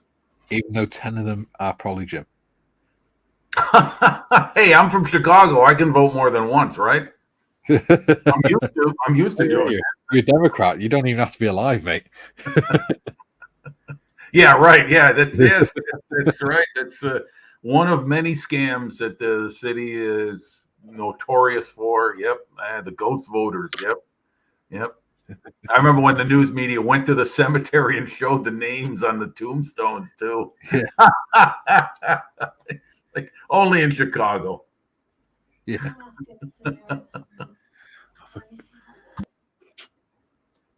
Right. It's 2 secs. Keep talking with yourselves. I'm going to go switch the boiler on.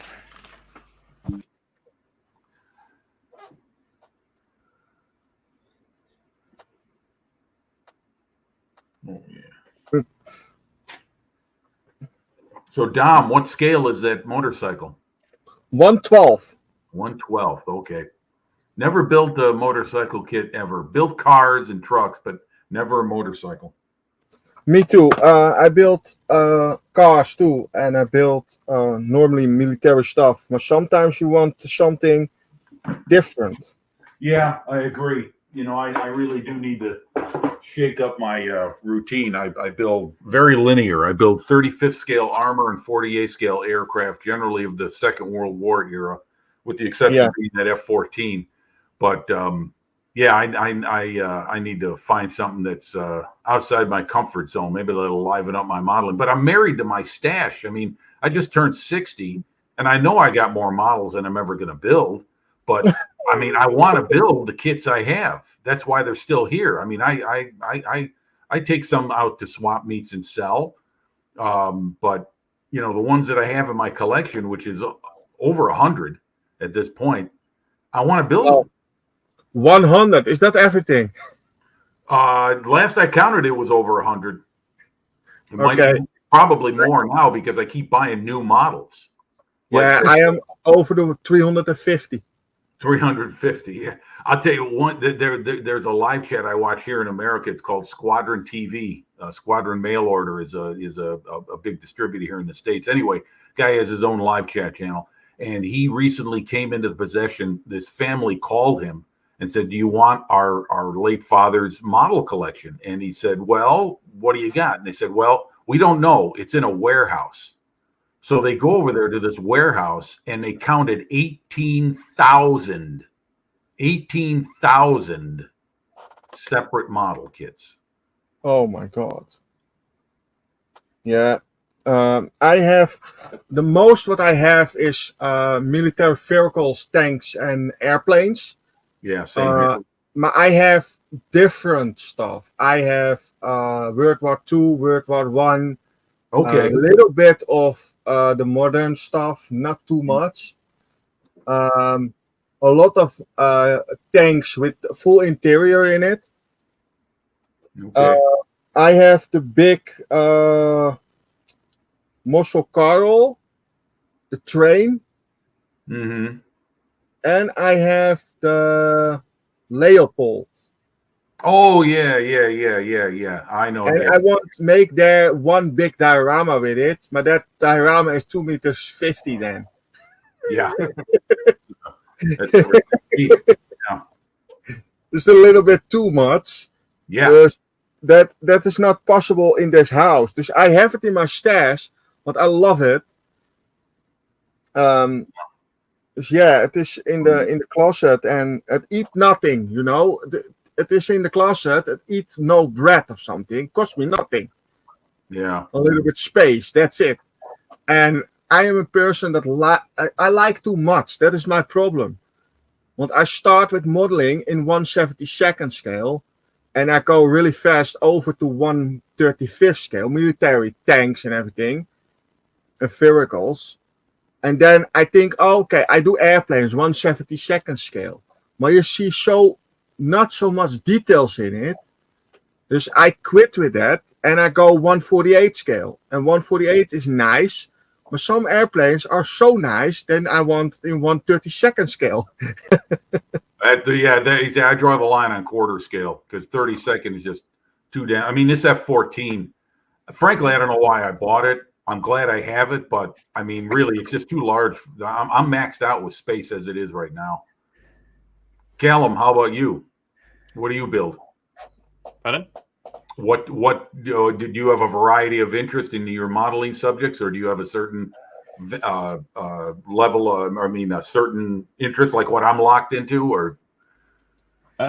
Usually I just go with usually the weird stuff, like and cheap. Like I buy a lot of secondhand stuff from online and stuff like that, but I usually go with interesting subjects. So I try and model anything and everything I can. Okay. But there was one kit that I spent ages trying to find, and I thought I'd lost it in an online auction, and then suddenly it came back. And it's hang on.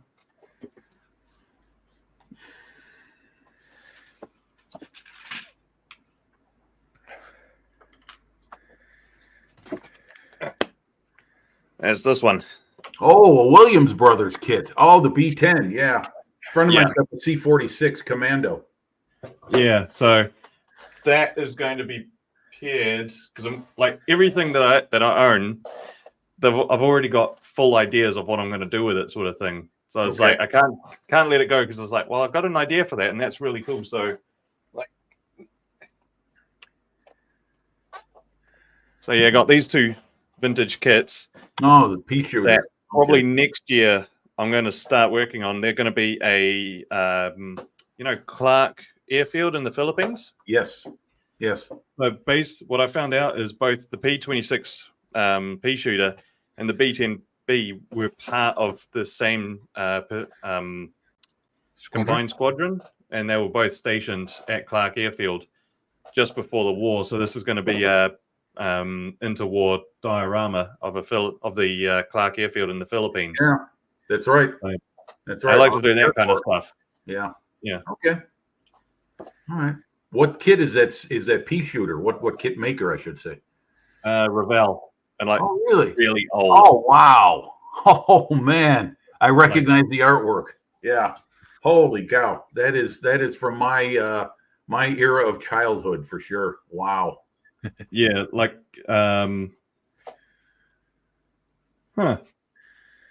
funnily enough, it's got right here, made in New Zealand by Lincoln Industries, Auckland, under license to Revell Incorporated, California.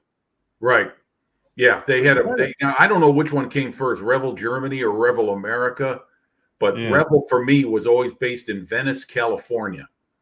Yeah, well, this is a license built right in New Zealand. Huh.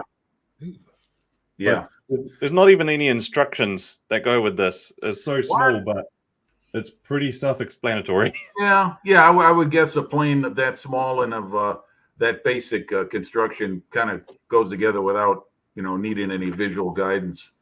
Part count's probably pretty minimal. The clear sprue is bigger than the actual sprue itself. The actual part. Yeah, just that little windshield. Yeah. Yeah. And you got the whole thing. Yeah. You like small things, don't you, Callum? Oh, you know it. You're doing your little ships, aren't you, at the minute? Yeah, I like that. I like what you're doing there, Columbus. So I don't get accused of calling you Camel. No, I like that diorama. I'd like to see more Japanese World War II naval ships in the modeling community. It's not enough. Yeah. Camel. How cold is Camel now? Well, the Callum thought should- comes before the action, Mikey. So you must have been thinking it. Callum should do a 1/350th Yamato or something like that. No, you know what? Everyone's doing a Yamato. That's like the Camaro of ship modeling. Do the Akagi or the Hiryu or the Shokaku. I mean, the Shokaku and the Zuikaku were very good state of the art carriers. That sounds like a really dodgy film. Yeah. The Nah, for me, Akagi. I want. If I was to do a Japanese ship, it would be the Tone heavy cruiser. Oh yeah, the Tone. Yeah, okay. Yeah. Because Okay. that's just, it's got 4 turrets in the front and then a whole bunch of seaplanes in the back. It just looks Right. awesome. Right. Yeah, that was it was one of her airplanes that launched late during the Battle of Midway in the famous botched search attempt by the Japanese that allowed the Americans to draw just a little bit closer before they were spotted. That's right. Mm. Yeah. So it'd be a 360 of that, or something a little bit out of left field, a Liberty ship. I really Okay. want a Liberty ship in 350, 350th. I don't know why. I just really like them. Yeah. Well, they you talk about a prefab. That's what the Liberty ship represented, was a new way to construct a ship. Mm. Yeah. Interesting. I like that. That's nice. Have you thought about getting that border kit, that 35th scale Kate and Akagi island structure? I really want that, but I don't even think it's in New Zealand. Oh, no kidding! You can't get it there. See, but TACOM's in China. I mean, I thought that wouldn't be a big problem to make it to the outside. Aussies in New Zealand don't like China. Yeah. Well, Well, a lot of people don't like New China. Zealand like China because we get a lot of money out of them, but they're not giving us a lot of money right now for building. So but New Zealand's kind of end of the line when it comes to like delivery type stuff. So things are slow and expensive. Yeah, this is what I heard about how things go with companies like Airfix and other things like that. That Australia and New Zealand are the bottom. But the funny is that India's right there. So all the ships got to do is take a left turn instead of a right, and they'll be in Auslan before you know it. Certainly a lot quicker than they'll be in the UK. Yep. Especially now that they got to go around the south tip of Africa too. Yeah, a lot of that kind of new stuff we don't see for ages. Wow. And then the minute they do turn up, you have to be real. Yeah, quick. I would. Yeah, I would. Don't think get so. Yeah. Yeah. Like, it was like in Yeah. the Tamiya Hellcat first came out. I still can't buy that kit over here. You still can't find it. Oh, the M18. Okay, the Yeah. tank destroyer. Okay, yeah. Wow. Yeah, when that came out, still can't find it over here. It's still not for sale because Okay. people just bought it up so fast. Oh, the bloody post wasn't so much. I can go to my local hobby shop, get it for you, and ship it to you. Yeah. I mean, I'm not trying to be facetious. I mean, it's on the shelf. I mean, I could go grab one. I know exactly where it is. The local hobby shop's about 12 miles away, and they start plenty it to me. Yeah, well, since I'm going to scale ACT at Canberra in about 3 weeks now, I've just been making a list of things I want to try and find or vendors that I want to see. Like there's a Real Space company that do Horizon models. They do rockets and spaceships, stuff like that. So, and what I do at the moment is for my mum. My mum is real big into space exploration, all that, because she was young and during the she was a kid during the 60s watching all the space race and all of that. So she's like fully into it. So there was one I like to build her space subjects now to give to her for birthdays and Christmas and all that. So the first year I did that, I actually built a 1 to the Revell 1 to 144 Saturn V. Ooh, big model. It is, well, considering I built this one as a backup because we're having difficulty trying to get it. So this is the AMT 1 to 200. 1 to 200. Uh-huh. The 1 to 144 is about that much bigger. Yeah. It's See, massive. I'd love to do stuff like that, but the thought of spraying so much white is just like, ugh. Oh, this is rattle can. Yeah. A rattle can the ball. Get a rattle can, definitely, for something that large. Or you get one of those new gallery airbrushes that's got the spray gun and the 0.8 needle on there, and you can paint like you're painting a car. Yeah. So I've built quite a bit of stuff. So Horizon Models make a lot of the Mercury, Atlas, and Redstone and stuff like that. The sort of early rockets, like who was the first American in space? Alan Shepard. Ah, okay. Yeah. So they sell his spaceship as well. So I want to try and buy that one to make it for in time for this year's Christmas. Okay. Oh, Dances is in the house, Mikey. Hello, Dances. Ooh. Goodest of afternoons. Yes. Hello, Hello, dancers. mate. I still love his avatar. Have you joined us? I love that. I do. Aardvark. I love his name as well. I think that's ace. Afternoon dances. And hi, Julian. And Julian said, back, wheel the dealers in. Yeah. Well, we were talking about who's a presenter. He also did military technology program as well. In fact, you can find it on YouTube, that episode. What would it be? A Wheeler Dealers?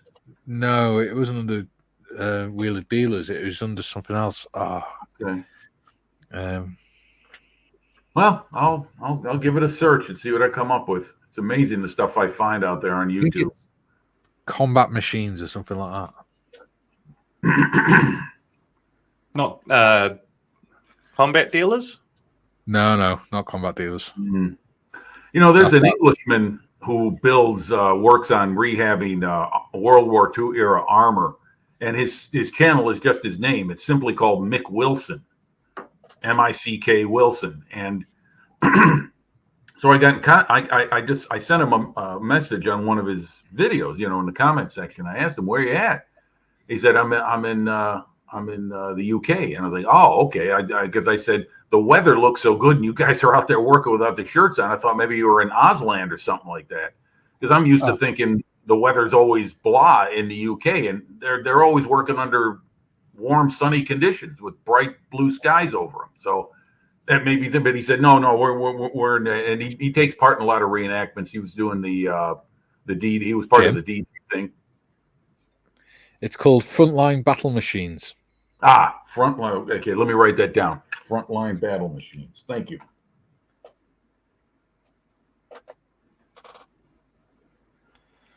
I'll post a link to the clip about that specific incident that I mentioned.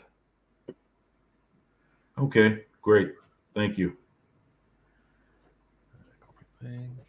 Yes, folks, I still write things down. It's just the way my mind is wired. Hey, why not? If it works, it works. Helps my memory. Yeah. There you go. I've put the link in Shoot the Breeze. Okay, thank you. What Julian's saying, Combat Dealers was Bruce something. He's on Facebook. Yeah, Combat Dealers. He's the guy that he goes out. He's an ex-para, and he goes around buying World War II vehicles and stuff, and doing them up and selling them.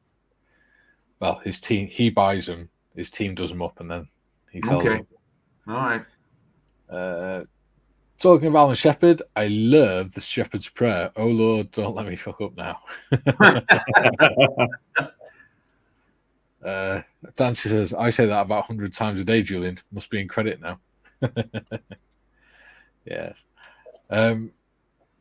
if you haven't already, don't forget to like the video. I think we've had 21 people in watching, and we are on 5th. No, what are we on? 13 likes. There we go. Yeah, It come all on, helps. people. Let's get those likes up there. Yes. And of course, don't forget to go over and check out Columbus Models on YouTube, Discord, Instagram, OnlyFans. Only Sheep. You can't miss Callum. His picture is him holding a sheep, and I am not joking. It's him cuddling a giant sheep. Also Yeah, known as an Auckland singles night. Yeah. And of course, don't forget to go and check out the Micro Machines podcast on YouTube. Are you putting them on YouTube, Callum? Pardon? Are you going to put the podcast episodes on YouTube? Yeah, they are. That's our main platform, and then we've got Spotify and all of that stuff. Yeah. Yeah. Well, that's how I joined in. I saw the notification pop up, and there I was. So yeah. Nancy says, "Hold me close, don't let me go." Bah. Must be hard dancing in them Velcro gloves and wellies. Julian says, "Jim, I've reached the age when the biggest lie I tell myself is I don't need to write that down. I'll remember it." Yeah, I hear you, mate. I just remembered it's Bruce Crompton, Combat Dealers. Bruce Crompton? Bruce Compton or Crompton. Compton. Okay. All right. Very good. I think it's Crompton. Yeah. Well, we're at the top of the 2 hours. I've missed a few minutes, so I don't mind running a few minutes over. So yeah. So how's the painting going, Mikey? What have you got done in the time? Hang on, let's put my light on better. Oh, bollocks! I switched it off. That's no good. Right. Now Malcolm's joining in. Nothing compares to you. Good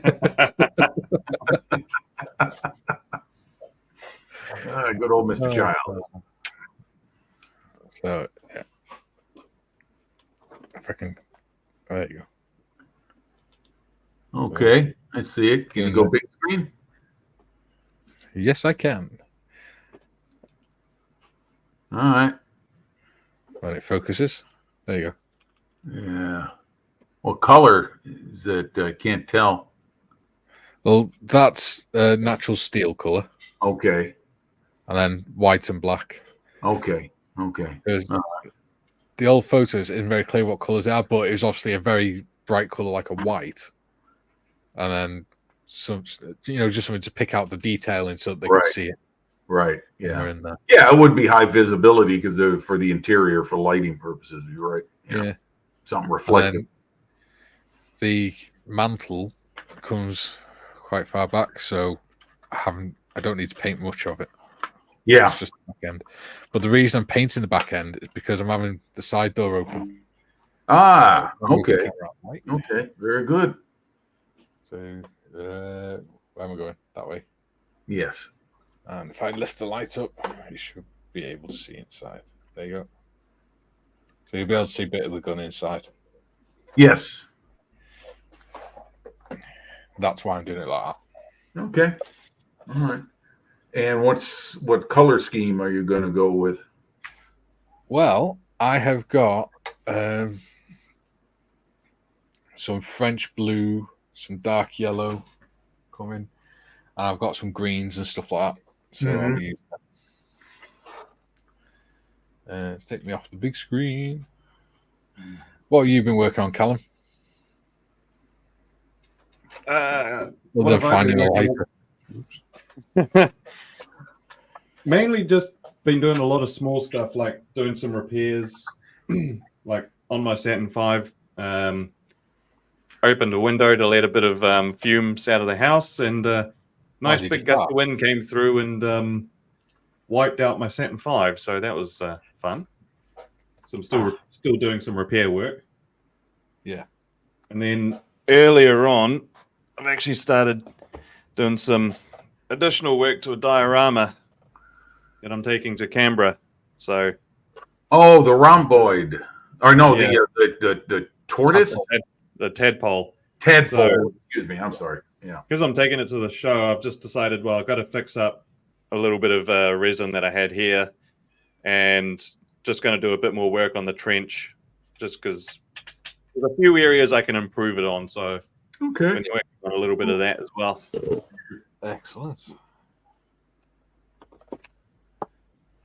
Ooh, what about you, Dom? How have you got on with painting your ring? I'm doing anything this morning. So. What I doing with my model on this moment? Going good. I tried to do the back with the sheet, There you go. and I sanding this. I glue this together and I'm sanding the whole. We say that the glue line. Yeah. Now I make it ready for. I dry fit the sheet on it and the little back thing. Nice. I dry fit it and I go look from. I like it not. Yeah. And I like it. I need to sanding it a little bit and then I go prime it. Yeah. Then you have not the glossy. That is a typical car thing. You're building a car, then you're sanding it first, your whole model for the seam lines and everything. And then it's a little bit flat, and then you prime it. The primer sticks better on the flat plastic. Yeah. That is what people learn me in the car modeling. Yeah. Makes sense. Yeah. Everything fit really nice. This is typical Tamiya kit. This is the front. There's one part, and this is we say in Dutch kuip. Yeah. And then Cow. you glue this Cow. together.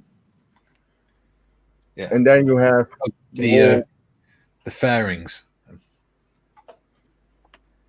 Yeah, it's nice that. yeah, it's a nice kit to build. I'm really impressed. Yeah. And I'm not really fast impressed, but this one, absolutely. It's a cool kit. Nice. Well done. We've got a few more comments for you, Callum. Sheep shearing at midnight. Mad moon rising. I love the song about the farmer who lost his flock by the Seekers. I'll never find another you.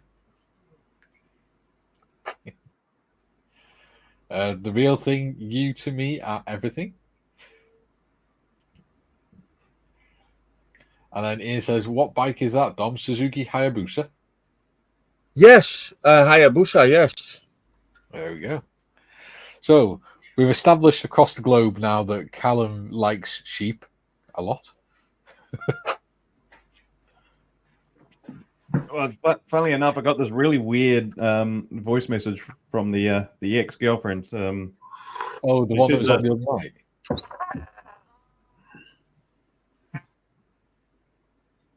Yeah, fucking whatever. Phone's not working today. Is that the one that was on the other night, was it? Pardon? Is that the one that was on the stream the other night? Yeah. She was crazy. How'd you tell that was her? Yeah, the sarcasm gave it away a little bit. Yeah.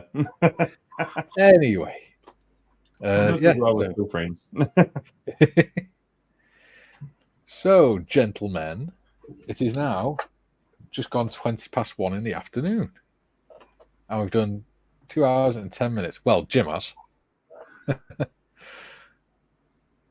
So, we shall say our tatty byes, I think.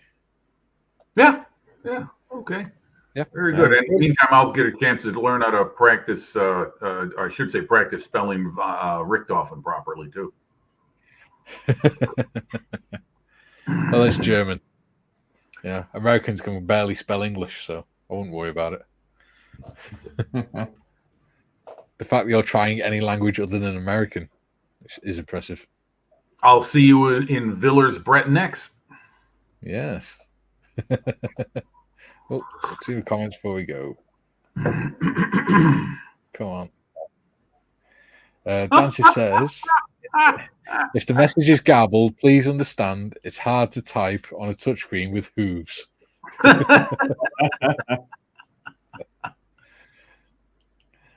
Ian says that flew by. It certainly did, didn't it? It did for me because I was only here for half of it. Graham says, thank you again for the stream. Catch you all later. You're welcome, buddy. Graham for coming. Yeah.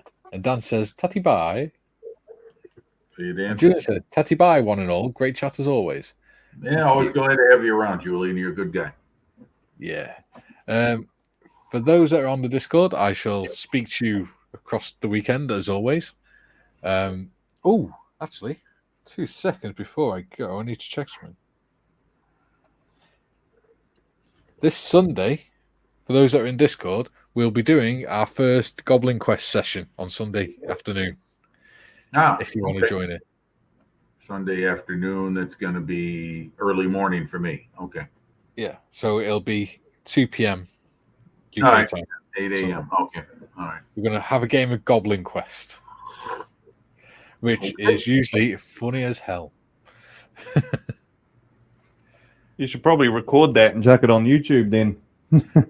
Well, what we're thinking of doing was I've got to think about how we're going to do it. We're either going to live stream it through YouTube and then stream YouTube to Discord so that people in Discord can watch, or just do it straight into Discord, because just in case someone says something they shouldn't, because Goblin Quest can get quite graphic. Okay. Because the aim of Goblin Quest is the players create the storyline as they go along, and the aim of the game is to get to the end of the challenges or the tasks before everyone kills off their goblins. So Don't worry, Mikey. If my podcast is still on YouTube, you can pretty much say whatever you want, considering what we say. Yeah, pretty much. I mean, even the live stream you were part of, there was a lot of mention of Viagra during that one. Yeah, there was, wasn't there? We had fun. I'll do that again. It was a good laugh. Absolutely. Yeah. Right, everyone. We shall see you all on Monday at 2 p.m. Be Callum? seeing you. Fuck off, you weirdo. All right, later, guys. So, yeah. Bye.